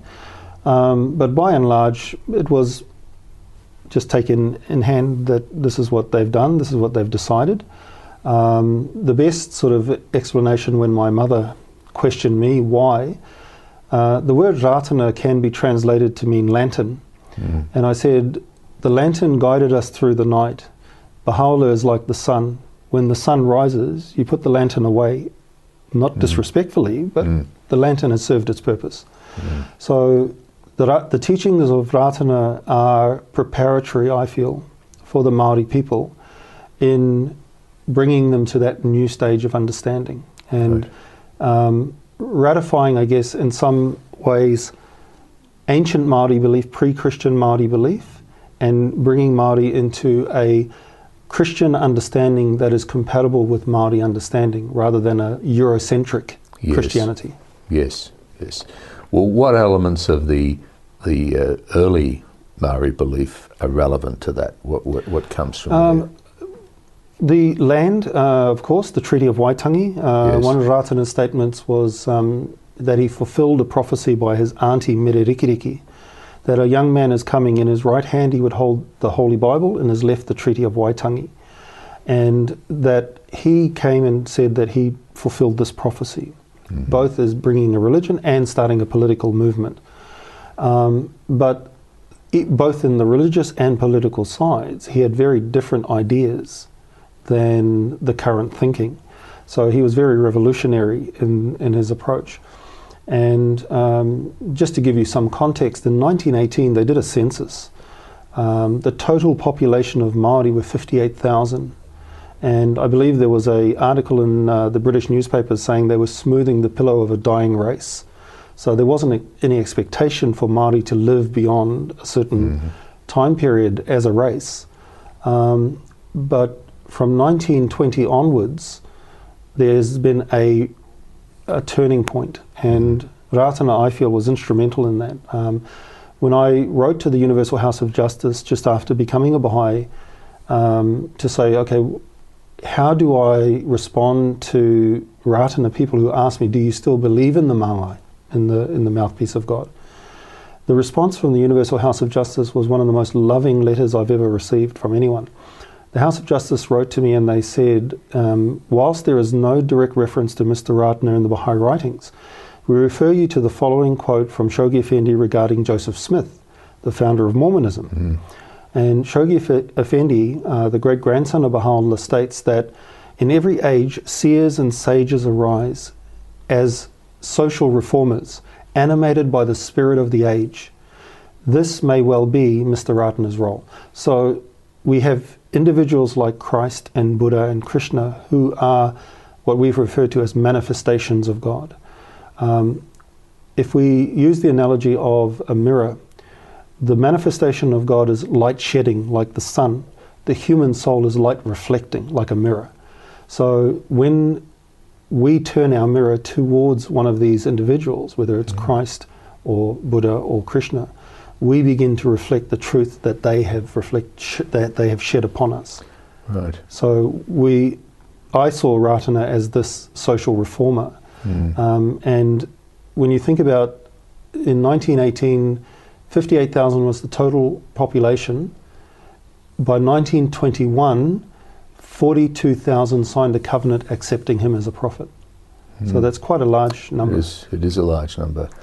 Yes, and then internationally there's quite a large number of Baha'i, aren't there? No, this is Ratna. I'm talking about Ratna. Ratna. That's correct. I was leaping over into the Baha'i because the Baha'i faith is how many? About 7 million worldwide. Officially, I think it's 5 million still, but it's been that for nearly 10 years. Yes, so. Yes, because it's quite revelationary. I think this correlation between these two faiths, and you've lived the pathway between them. But everything that you quote from the Baha'u'llah it's all directed towards love and compassion and unity. Is that the real essence of the Baha'i faith? There are 12 principles that are touted as being the Baha'i principles, but the message is so broad. We are told that Baha'u'llah has revealed an ocean of revelation. But the 12 principles, if I can remember them off the top of my head, the first one is the oneness of God. Yes. That God has always and ever been one. Multiplicity of deities is our perception. The second is the oneness of religion. That religion is eternal in the past, eternal in the future. Yes. That all the faiths are actually derived from one divine source. They differ in two aspects. One is social and revelatory. So the social teachings change from age to age, and this is where we have conflict. But in terms of revelation, there's a continuity. The third one is the oneness of mankind, that humanity has always ever been one. There has never been a distinction between race, colour, sex, and so forth. I think that probably asked you a bad question because we're actually running out of time. So that's your third point. Sure. And these books here indicate one of hundreds that have been written. So let that be an indication of just the extent and depth of the Baha'i faith. Yes. Vaughan, thank you so much for the tracing through of the Ratna religion through to today with the Baha'i. It's quite an inspirational story. Thank you very much. My pleasure. Thank you for watching Harmony and Diversity. We'll see you next week. Bye for now. Baha'u'llah,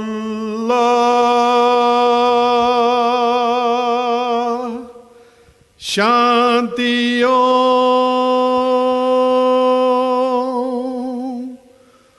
Allahu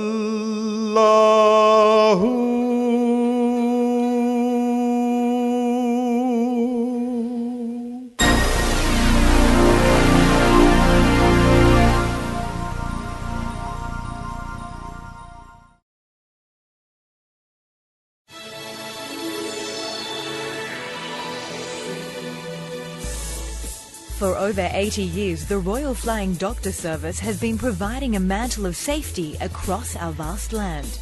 Last year alone, they attended to more than 250,000 patients and flew over 23 million kilometres. That's the equivalent of flying to the moon and back every fortnight. Whether it's an emergency rescue, delivery of urgent medical supplies, or an air ambulance transfer to a major city hospital, the Flying Doctor is always out there for everyone. Let's keep it that way.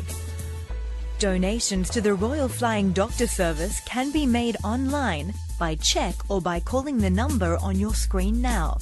All donations over $2 are tax deductible.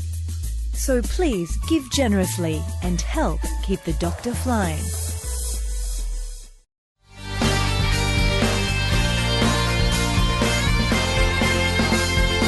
For interesting and informative interviews, join us for NAT Chat Monday nights at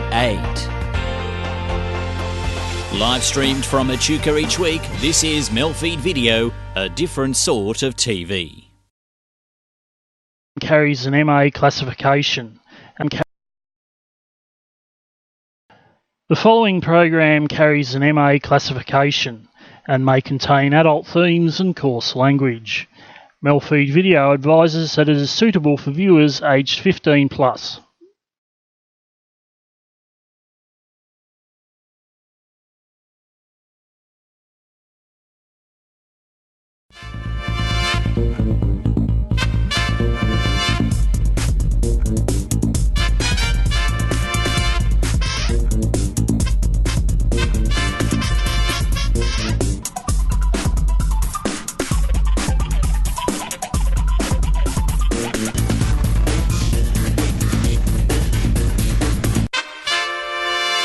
I can tread water like there is even a grace to that.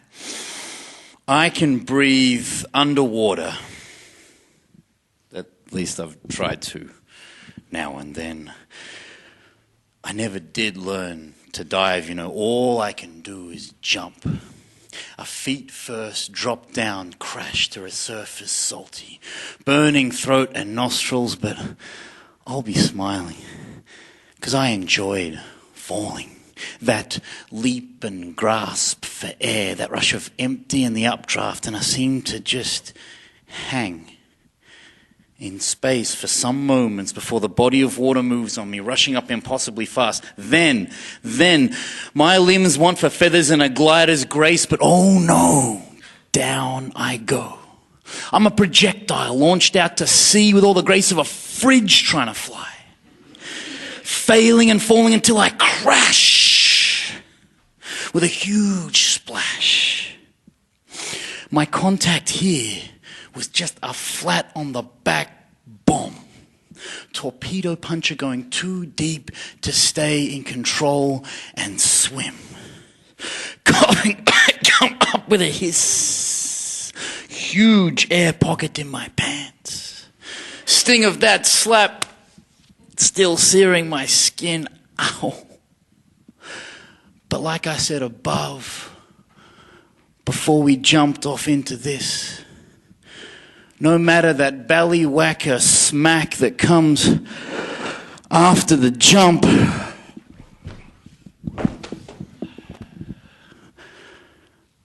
I still enjoyed falling for you.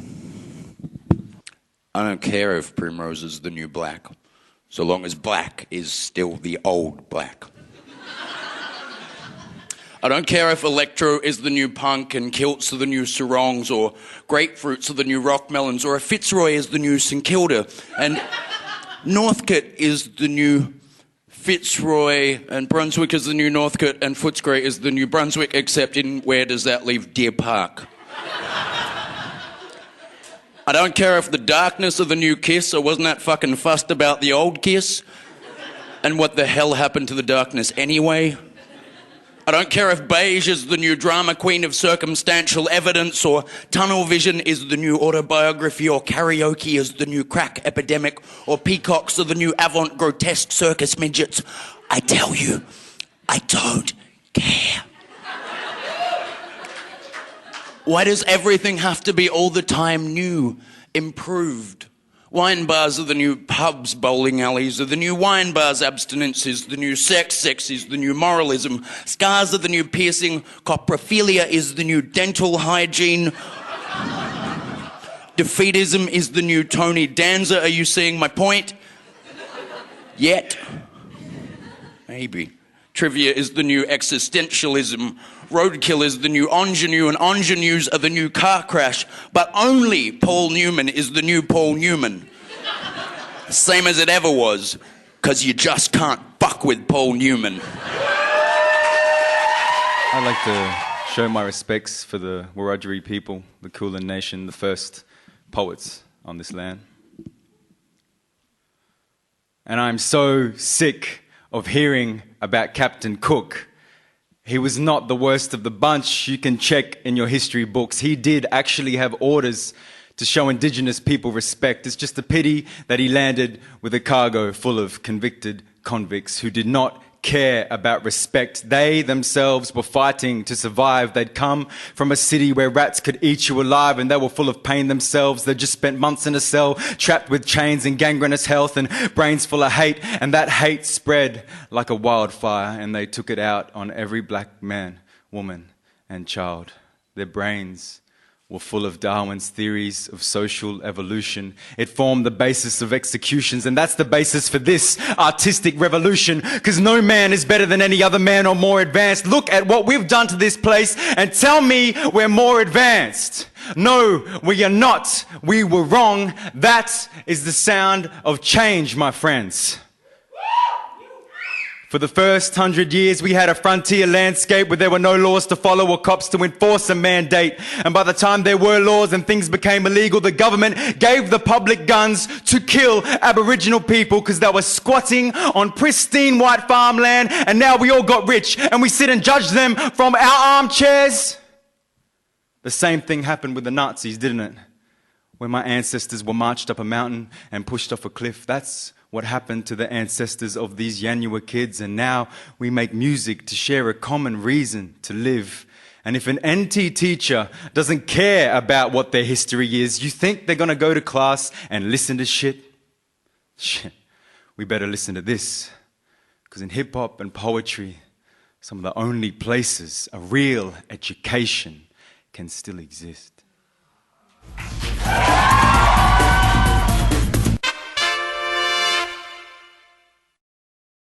Hot water storage tanks can be a breeding ground for Legionnaire's disease bacteria.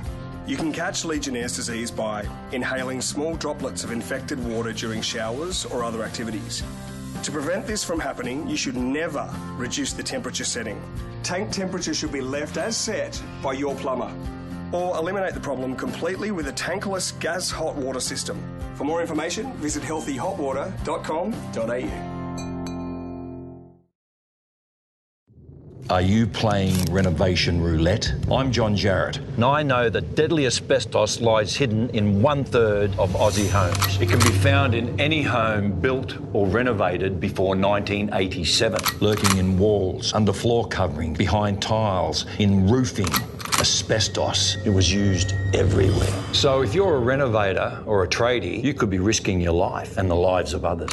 Remember, go slow. Asbestos, it's a no-go. Visit asbestosawareness.com.au to learn what you need to know. No one knows what to say.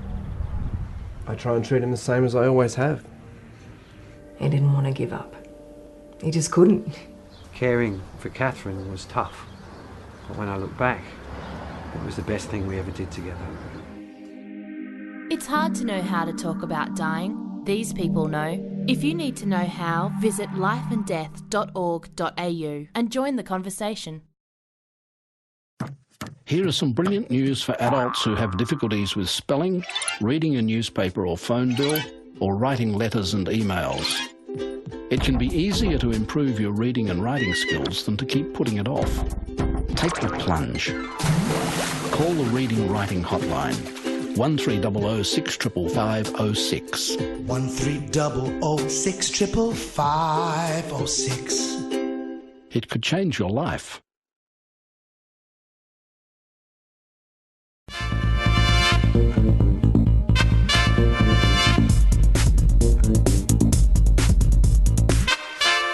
I've only recently started making video poems again, and things that I used to have to do with a lab and developing film and hiring a cameraman and editor, and I now can do with a small digital camera and a laptop.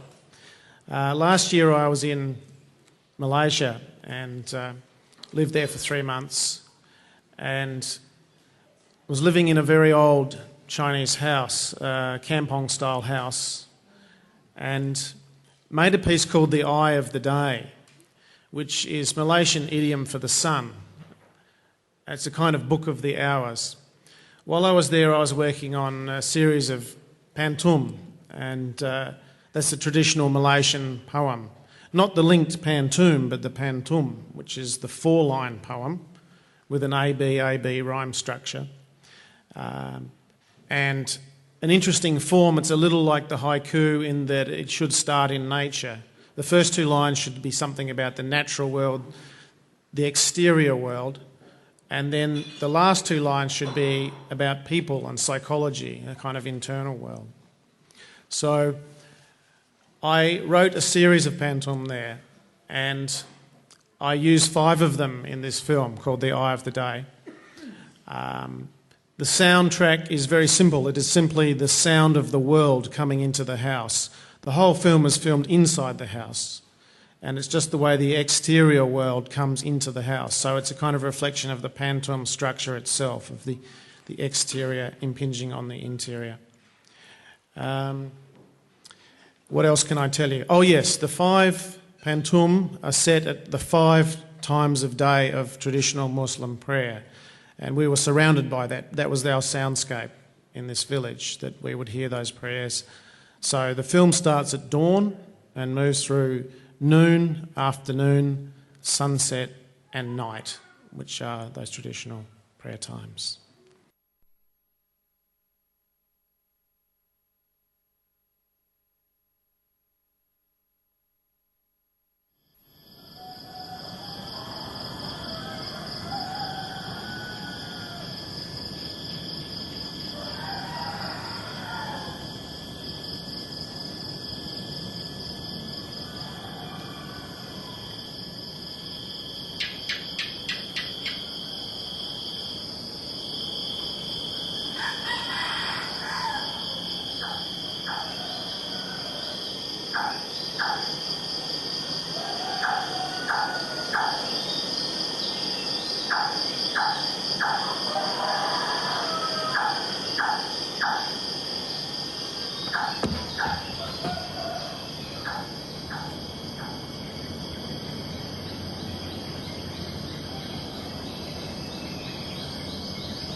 Joy, well-being, community, inclusion. Special Olympics is a global movement for people with an intellectual disability, creating a world of inclusion and community through sport, where every person is accepted and welcomed, regardless of ability.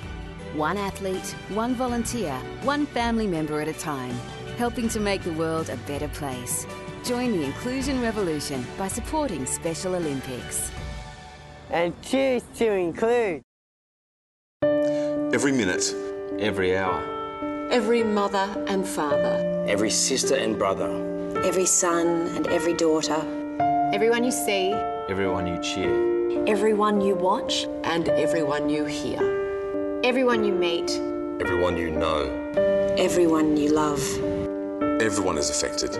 Reach out and get connected.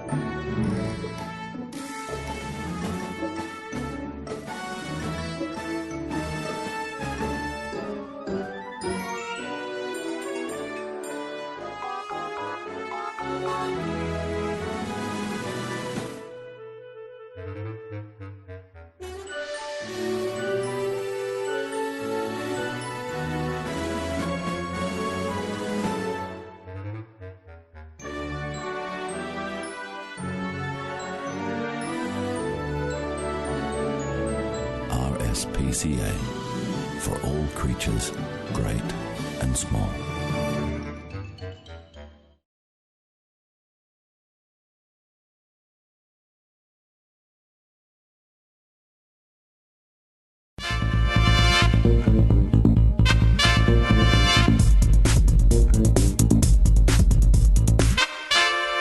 Highs and lows happen everywhere.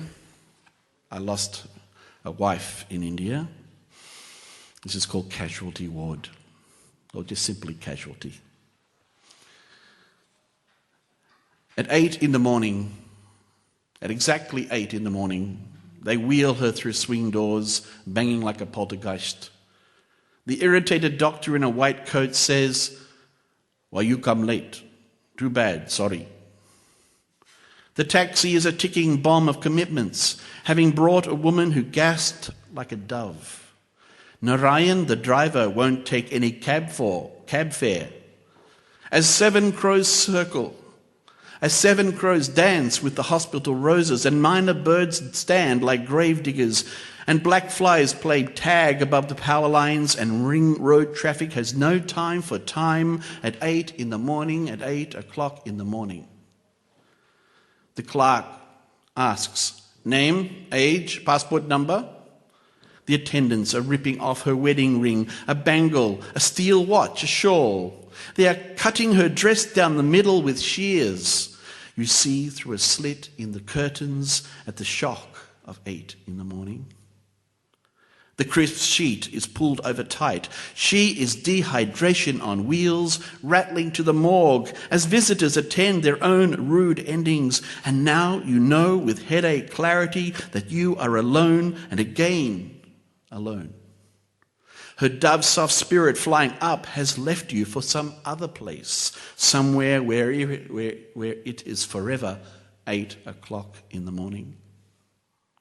You cannot leave the big house of chemicals, this absurdity of roses outside the window, cracked cups of chai, the banging of nerves, and you can't wash the caste of foreigner from your hands, the in-triplicate, subcontinent red tape days, you, the machine of man tears working overtime as the war clock keeps on shouting and shouting at 8 in the morning, at 8 in the morning, at 8 in the period of your morning.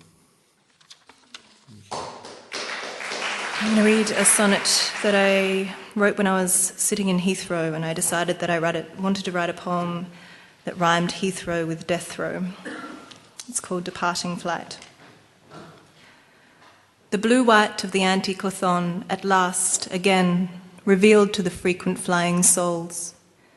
In each face-sized window, a little day moon, communion biscuit left in the mouth. The whole hull of hell on a pinhead so slight, so feasible. In futility, the self should be at its most inquisitive.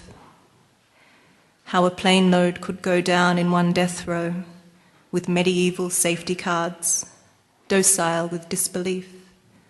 All wild animus left in a corner of Bosch's Heathrow. Hope, hang your hands from your collarbones like a last finger hold off the grandest canyon, and in the banal bowels of panic, doze. Awake, arise, or be forever falling. The landing gear ejects with a deep two-knell felt between the legs.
Every time we buy certified organic, we're making a choice to help our environment and build a healthier community. But it can be hard to know that what we're buying is truly organic. The Australian Certified Organic logo is only given to products after a very rigorous process.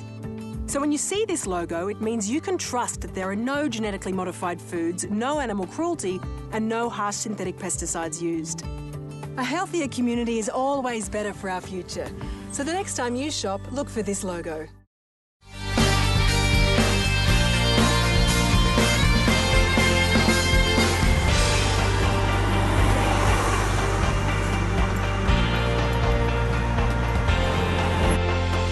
Live streamed from Echuca each week, this is MELfeed.video, a different sort of TV. G'day, we're at the Melbourne Motor Show. More cars than any bloke would dream of.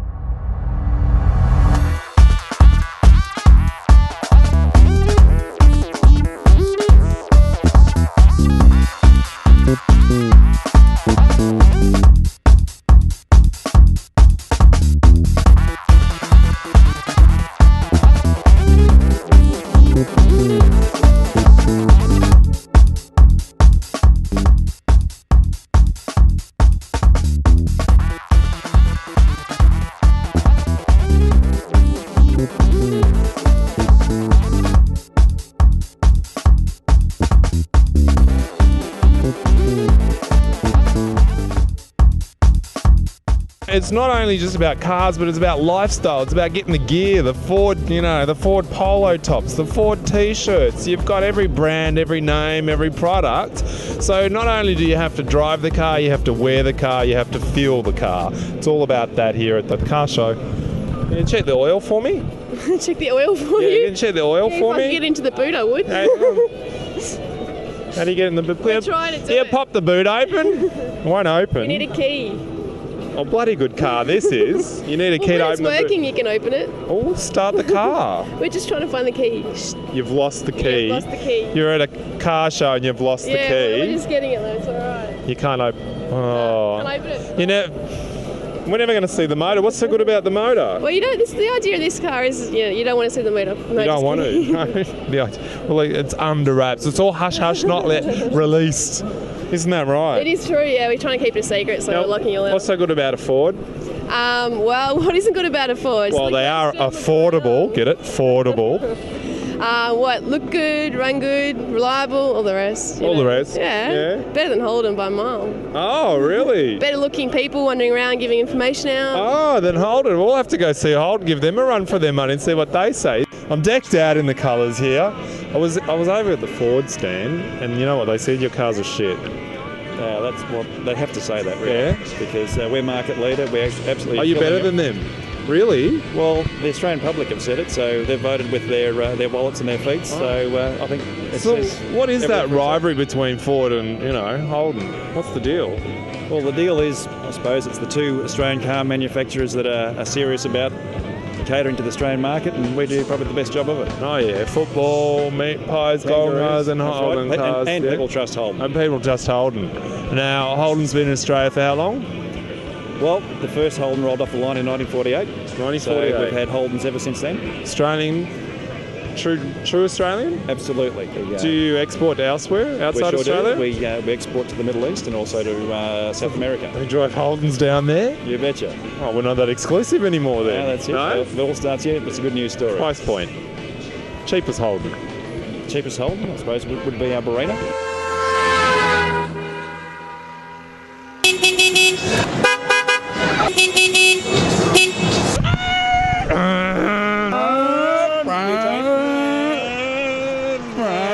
Are you driving too hard? That's it. You're not even old enough to drive yet, are you? I'm old enough to drive. How old are you? 17. Yeah, well, you haven't even got yells yet, have you? I've got You have? That's right. You can't drive very good, according to this. You're going we're not even racing yet. I know, but you're going upside down before. Yeah, well, you try driving with the steering wheel. It's like Oh, okay. It's all a part of the skill here. Oh, let's go. Oh, they're off. He's thrashing you. Bit of a dirt road. We need to do a simulator.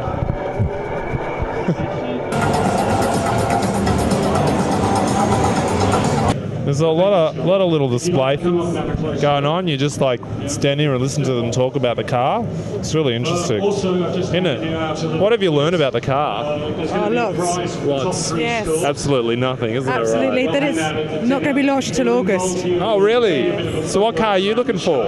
I work for Volkswagen. Oh, so what car do you drive? A Golf. A Golf? Yes. Ooh, thank God for that. Because most people who work for the companies don't actually drive the car of the company. Do they give it to you? No, I lease mine because I'm not a manager. Managers get their cars, so I lease mine. So what's good about the V-Dub then? Oh, come on, look at it. Yeah, well, pretty slick car. It is slick. Yes. Thank you very much. Kept the traditional shape there. Yeah. What else? It's very reliable. Is You it? feel very safe. Yes. Very So it'll good. get you home when you're really pissed, basically. Is it that reliable? Or you just get in and say, hey, drive me home? I wouldn't drive if I was drunk. Me and my sister got to put a car together. Really? You got to make a car? No, I put the wheel in and she put something else on. So you're into your cars too, are you? No. Yeah. Yeah?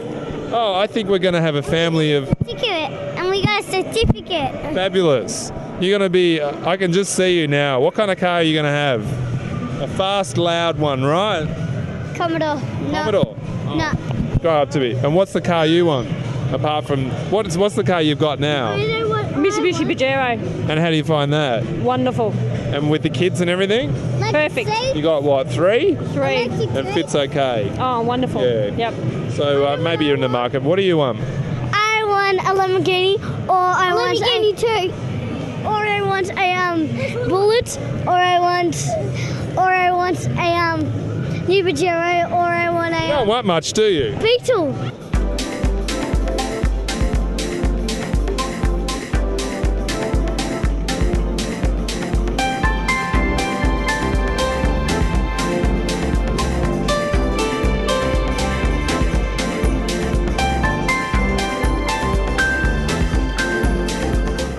When I get older, I'm going to get an on-road motorbike and an off-road and a four-wheeler. An on-road and an off-road. What's the difference? You don't know, do you? Yeah. Yeah. When I get to go on off-road, Yeah. do burnouts do burnouts on dirt roads, and when I get to drive on the road. So why do you want to do burnouts? You're a hoon, aren't you? You're a petrol head already at your age. You're a petrol head. He wants to do burnouts at your age. I just want to drive it around like a normal car. Like a normal car. What's a normal car? A car that goes vroom vroom on the road. Or zoom zoom? Yeah. Well, we'll go zoom zooming. Zoom zoom. What's the zoom zoom thing? What zoom zoom is a philosophy that's come up in the Mazda campaign, advertising campaign. It's effective. It's very, very effective. What it does is it takes people back to like when they're younger and they're in their billy carts and things like that. And it's a zoom zoom. It's a very youthful feeling and it's very performance orientated, the whole thing. Now you've got the tribute here. Yes. What are you tributing to? Okay, the Tribute basically is a full-time four-wheel drive. It's available in 3 different model levels. What do you mean full-time four-wheel drive? What that means is city driving. City driving as well. It actually drives through all 4 wheels, so you don't have to go off the road to have it driving in four-wheel drive. Does anyone who really owns a four-wheel drive out in the country? Probably 90% of vehicles sold wouldn't leave the bitumen. No. So how would they know whether you made it for the bush or not? You could say it's four-wheel drive and you know they're going to stay in the city. Okay, it has four-wheel drive capability. Well, what I mean is if you're going up to Alice Springs or somewhere like that, doing very serious four-wheel driving, you're probably going to want something with a bit more substance. But the average person wants to do a little bit of camping, fishing, surfing, anything like that. And a bit of zoom zooming. Certainly a perfect vehicle.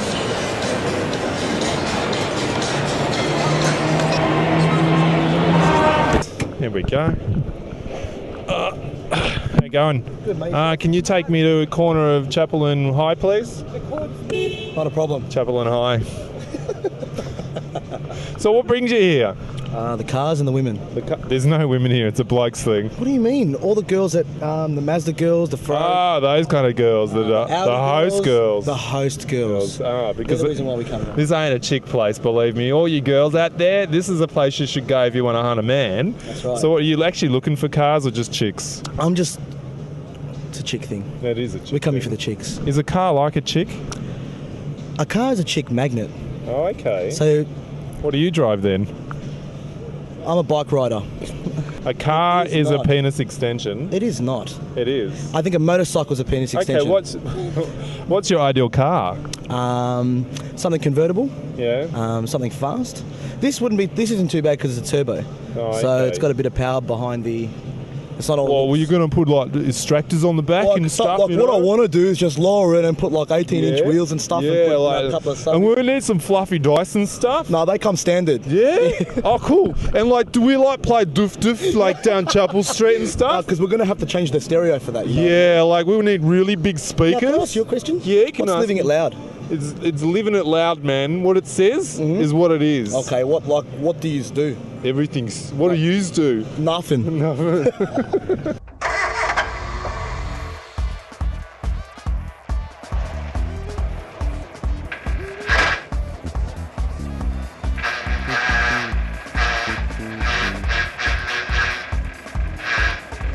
You know how they say cars are chick magnets? Yeah. There's not one chick looking at this car.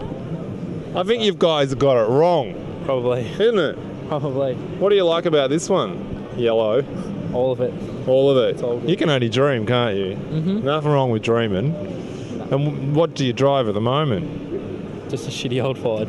Shitty old Ford? Yeah. I'm sure they'll be happy about that. Oh. And is that a chick magnet? Nah. No. So you're not pulling then? Nah. No. You think you'd get something in that? Yeah, pulling. Yeah, I bet.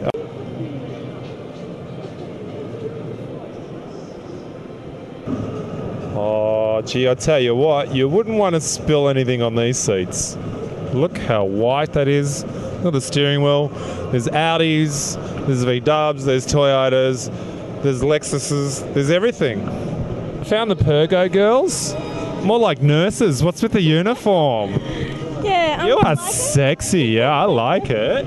Thank you. So you getting picked up here or what? No, not really. No. Why not?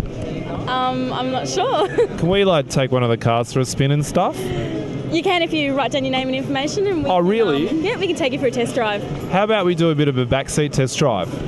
I don't think that'd be appropriate. Why not? Come on, you and me. Come on. Dream of everything you lose. Am I the only one that you didn't choose?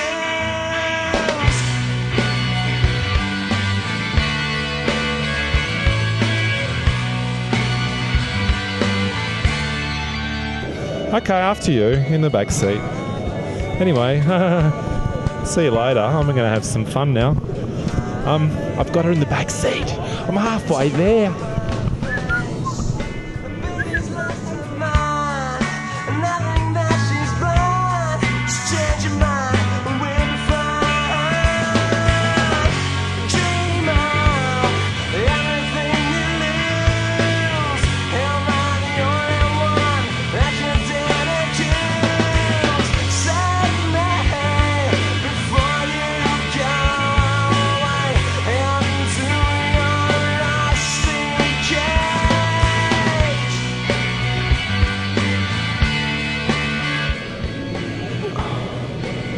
She was great. Oh my God, I'm going back for seconds. I'll see you after the break.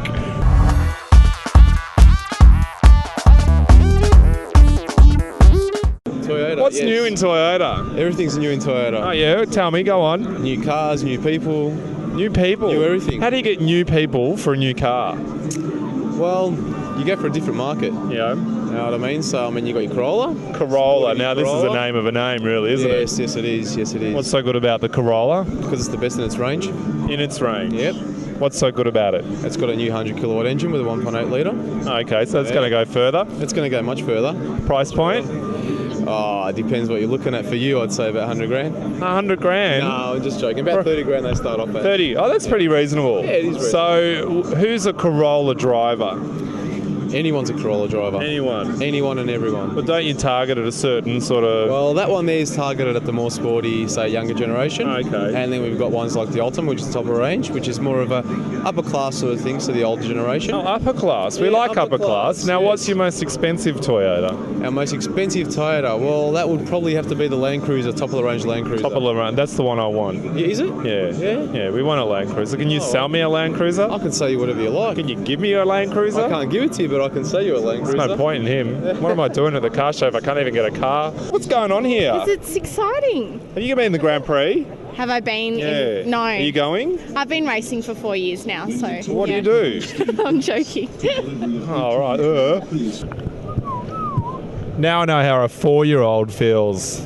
Okay, we're going to... Ready? One. Warm up. Well, okay, warm up. Just in case. Warm up. Okay. Always warm up before you do a race. Otherwise, before you jump. Pull a muscle and you Yeah. Okay. Ready? Yeah. 3, 2, 1. Oh, what a feeling! Okay, you got a good set of wheels here. Not off-road though. Not off-road. No. Do you want an on-road pair of wheels? A real good set of wheels? I've got some at home. You got some? Yeah. Can you like put mags on these and things like that? No. No, you can't lower it down and do the... No. So do you drive? Yes. So how... Well, obviously you can't use pedals. Yes, I can. You can? Yes. Okay. Yeah. I drive an automatic. Oh, okay. Yes. So easy to do? Yep. Yeah. And do you find, like, obviously being in a wheelchair, you have to get into the car. Is that a hard thing? So you have to choose wisely when choosing your car? Absolutely. So what do you choose? What cars are easy? Well, I'm mainly in the market for a four-wheel drive. Wow. Yes. That's a... You need a ladder. Depending on what vehicle. Yeah. Yes. So you look at different practicalities. Yeah. And you look at sort of what the vehicle's got compared to the others. Yes. Do you think cars are made for people that, obviously in your condition, they're not friendly at all in that way?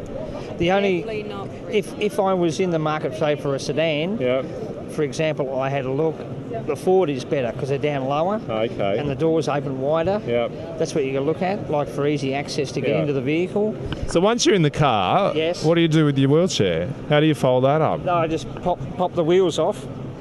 And While you're sitting in there and stick it in the passenger seat? But I can get out and walk, so a little okay. bit. So I just lift it up and throw it in the back. You're lucky. I am, very fortunate. Yeah, very fortunate. Yes. In an unfortunate way, you're fortunate. Yes. Well, thanks, and I guess you'll drive off. I'll push off, yes. Yeah, he'll push off. Camera, download them on your PC and send them via email to all your friends.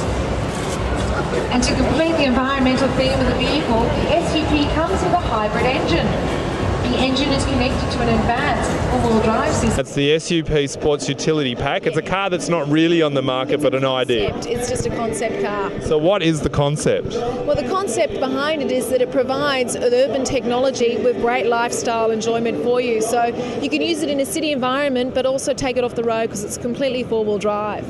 And you've got little things you can attach on the outside, little suitcases? Yeah, what that actually is semi-transparent panelling along the doors, the suitcases that are completely removable, so you can store whatever you like in them. They're completely lockable and secure. And of course, they've got the two colour combinations, which means you can alternate the colour for a different look on your car whenever you choose. Now, also you've got something you can have a shower as well? Yeah, the idea being if you've been out and about at the beach or you're hot after a hard day's hike, simply pull out the shower, which is attached to a water tank, rinse yourself down, and then you can jump in the SUP and go. Now, who invented these things?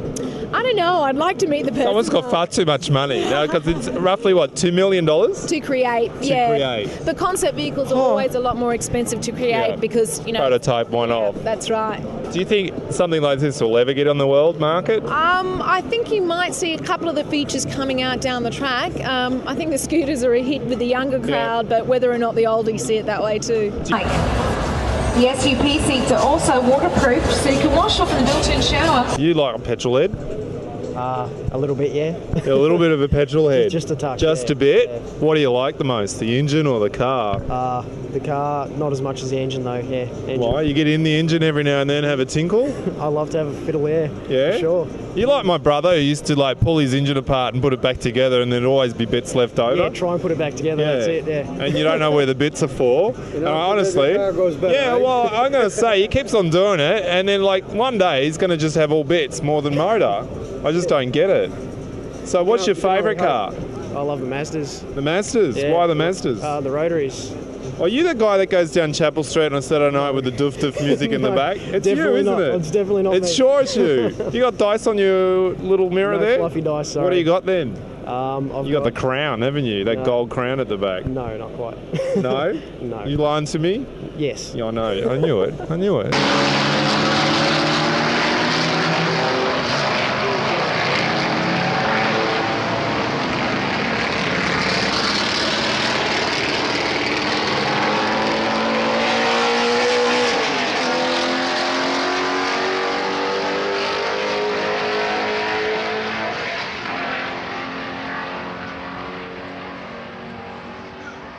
Yeah, after the big four wheels. Beg pardon? The big four-wheel drive.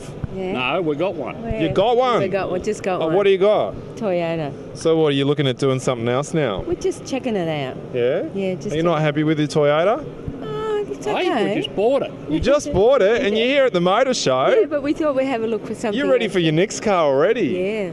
So how's the one you got now? Good. Quite good, yeah. Do you find, you intimidate the smaller car up in the big, That was the idea of it. Yeah? Yeah. And you look down on everybody? Yeah, he likes that. Yeah? That's why I like going up in that big building in Melbourne looking down on people. Oh, you like looking down on people? These are the kind of drivers you get to the lights and they look down. You've got a nice big bull bar on it. You can sort of push them around a bit. You know? Oh, nice and okay. big, isn't Is it? that what It's it's nice about, being big car and intimidating all the other cars? Yeah. Yeah, I think I so. sharpened up the edges of the bull bar, so it sort of slid them a bit.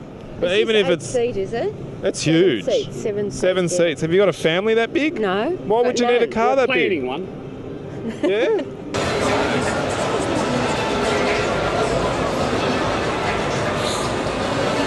Hello? I knew you were coming out this way. How did I bet. Do you know what? Out of all the guys that are here, and that's about 250,000 of them over the... You counted each one. Yeah. Really? They're only here to see you girls. You serious? No, they're here to see the cars. chicks. They're here to see the cars. I'm sure of it. I've got it on tape. They said they're here to check out the chicks. And look at them. What are you doing? Zip up, girl. What's that? God forbid. And you too. Really hot. Oh, I bet it is. Yeah, aren't you it's feeling all that, hot? It's all that manly thing in here, isn't it? Is it? Yeah. So have you found yourself a race driver yet? I don't think so. No, not your type? They're probably still at the track, aren't they? Maybe. What's your ideal driver? idea driver. I don't know until I've met him. Are you into a man that's into his cars? Is this going to be on what? like a radio program or radio? anything? Yeah, radio. No, it's or actually TV. video. Yeah, But I know see, at the end of that. this microphone goes all the way to the camera. Yeah, but she's the blonde one, right? She's the blonde one. What are you doing? I know you're going to use the audio for radio. No. For TV. Yes. See that there? Look, that's a camera. On what show? It's called Living It Loud. See my badge? Is that on Foxtel? They're not that bright, these girls. that They're on not that bright. No, Optus no. World. No. And tell me. 31 is Melbourne, free to air. Oh, Channel 31, the alternative station. Oh. It isn't I can see right through, and I can see the Mini Minor over there. Join here with Shane now for a small car, big stuff. That's right. Here we've got one of our lovely Mini Coopers that's all dressed up as a display vehicle for the Celebrity Challenge. And as you can see, it's got the celebrity stickers in here. It's got the wider wheels that you can come around. Oh, so we've got fatter wheels. So, yep, we've got the 17-inch wheels. Normally comes standard with a 15-inch. Now, this is a bit of a new release for BMW, isn't it? The Mini. Correct, yeah. We're actually just starting to launch the cars this weekend. Do you have copyright on the car, like the Morris Mini Minor thing, and your guys have got a Mini? Is it? Well, we've obviously got Mini. That's something that we've decided to go with the original, which obviously BMW owns Mini. Okay. Always have? Not always have. We've only in the last couple of years that we've taken on board Mini. So you bought the rights and you're doing it in a big way? In a big way. In the best way to do it. Now, what are some of the features? Certainly, if you come over to the vehicle over here. Yeah, we'll come over. The vehicle's locked, but hey, that's big. Yeah, it looks big. It's quite spacious in there. That's right. So this particular car is actually fitted with a cloth leather interior. Okay. And also we've got the it comes in a manual, in a 5-speed manual. Okay. It's also optional with a continuously auto variable as well. transmission, which is an auto. Okay. So comfortable to drive. Yes. Certainly. Top speeds? Top speed is about 210 kilometres an hour. No, get out of here. Yeah, it is. For this little car? Yeah, 1.6. Serious? Yeah, 1.6. What road can we go on at that? Top speed these days is about 80. No. You're lucky. Over 200. Yeah, wow.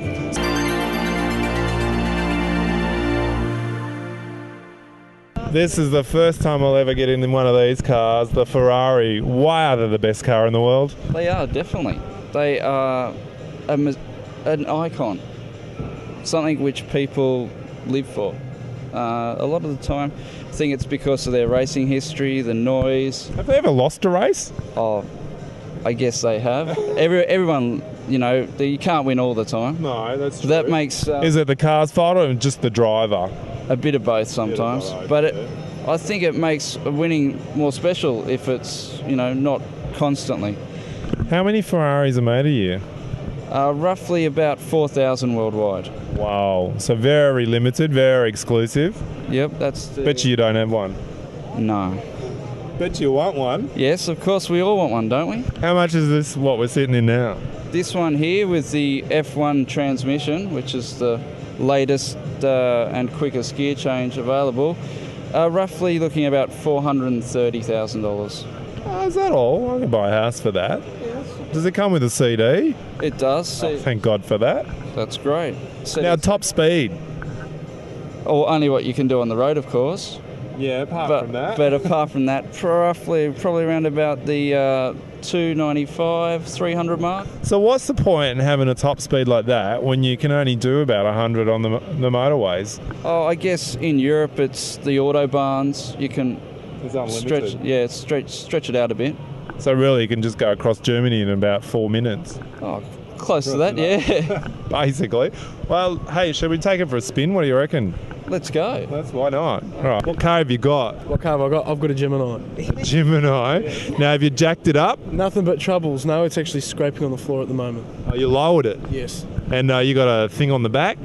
Nothing on the back. No body kits. No nothing. Why not? No, not a Chapel Street driver. I didn't think this could happen in Toowoomba. And then I saw it on TV that night.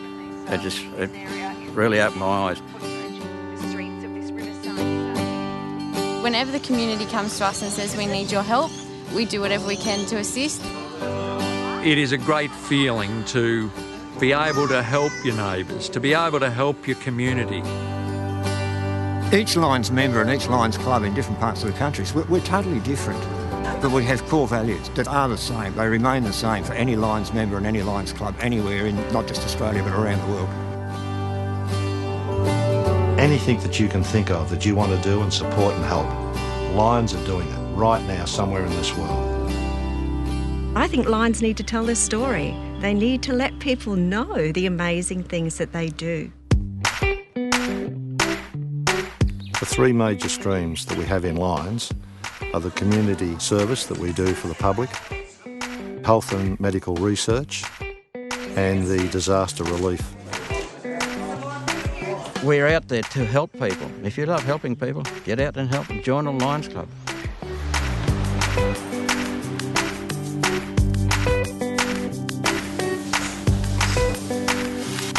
We started this project about 20 years ago. All this gear would normally go to the tip. We recycle it and give it to someone less fortunate and where it is needed in the world.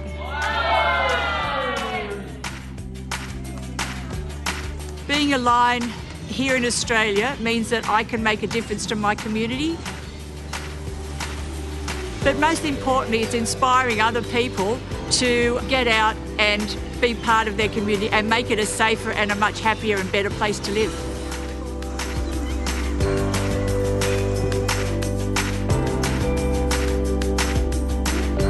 Childhood cancer, I've always been interested in cancer and small children from the time I first got cancer 30 years ago.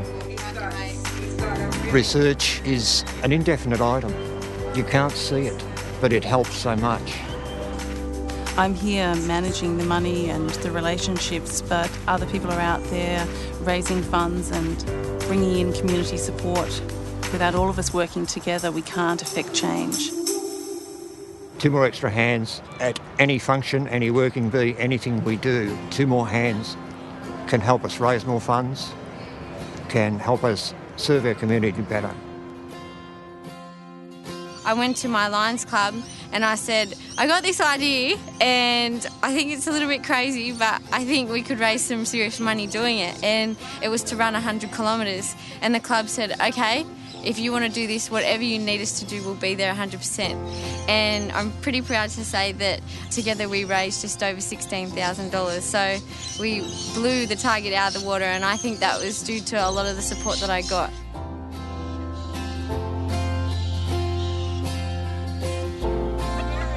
Through my leadership training and all that, I've learned about thinking global, acting local, and Lions Club is definitely that kind of thing. They act within their communities, but the money that they raise can often end up in any corner of the world.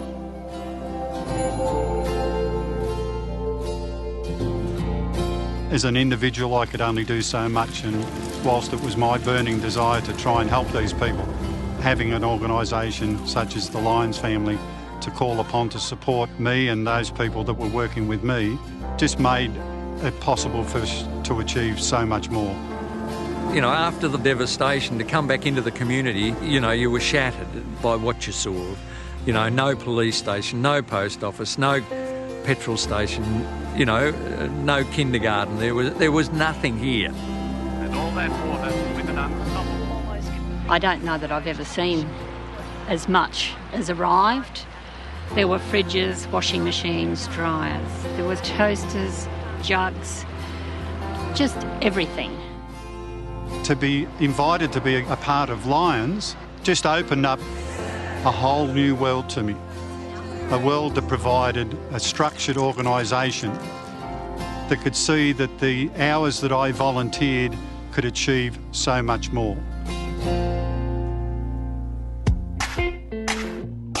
I think Lions is a wonderful organisation. The people in it have charity in their hearts. I can go anywhere in this country, see somebody with a Lions badge, walk up to them and say, good day, you got a friend. Never once in my life had I had a group of people where I could go to, say anything, and know that no matter what, they would be there, they would stand by me. It's the family. That's what we call it. It's the Lions family. Without Lions, I think I'd be lost now because they've been my life. We work hard, but the most important thing is we have fun. The fellowship of of all the members of the club, the broader community. It's just a tremendous organisation to belong to. I'll be here till I die. It is extremely rewarding and gratifying to be a part of an organisation that can spread its support so far and wide. More members means more hands, means more support to the community. I would encourage everyone just to give it a go and see if it is for them, because the return that you get for giving to others is amazing. Get out there, do something wonderful, be part of this fantastic organisation.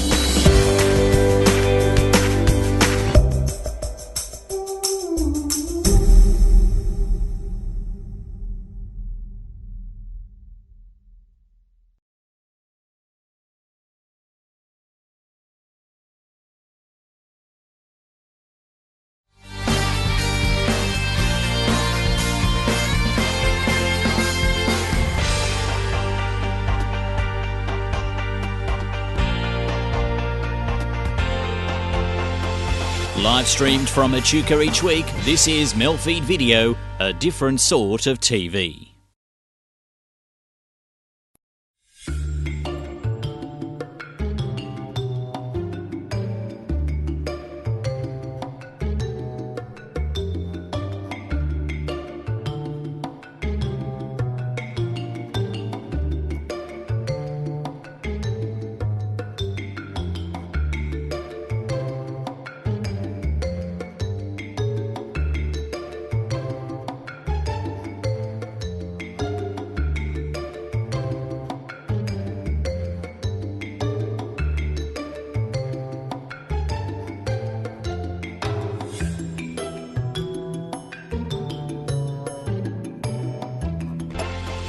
Live streamed from Echuca each week, MELfeed Video, a different sort of TV.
Live streamed from Echuca each week, MELfeed Video, a different sort of TV.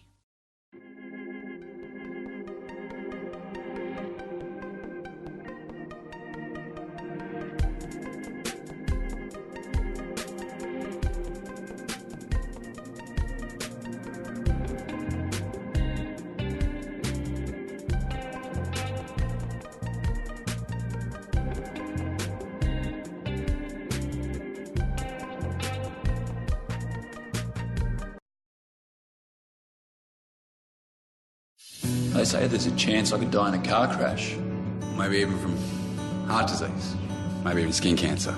I could die in a work-related accident, or I could die in a fight. The fact is, the biggest cause of death for men in my age group is suicide. Please don't let this happen to me. You can do something.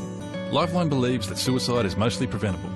Help us save lives. Find out what you can do at lifeline.org.au.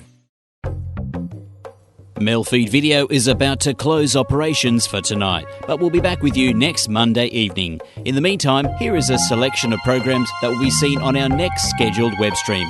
You're welcome to visit our website at MELfeed.video for further details of this project. Until next time, from all of us here at MELfeed Video, we wish you a very good night.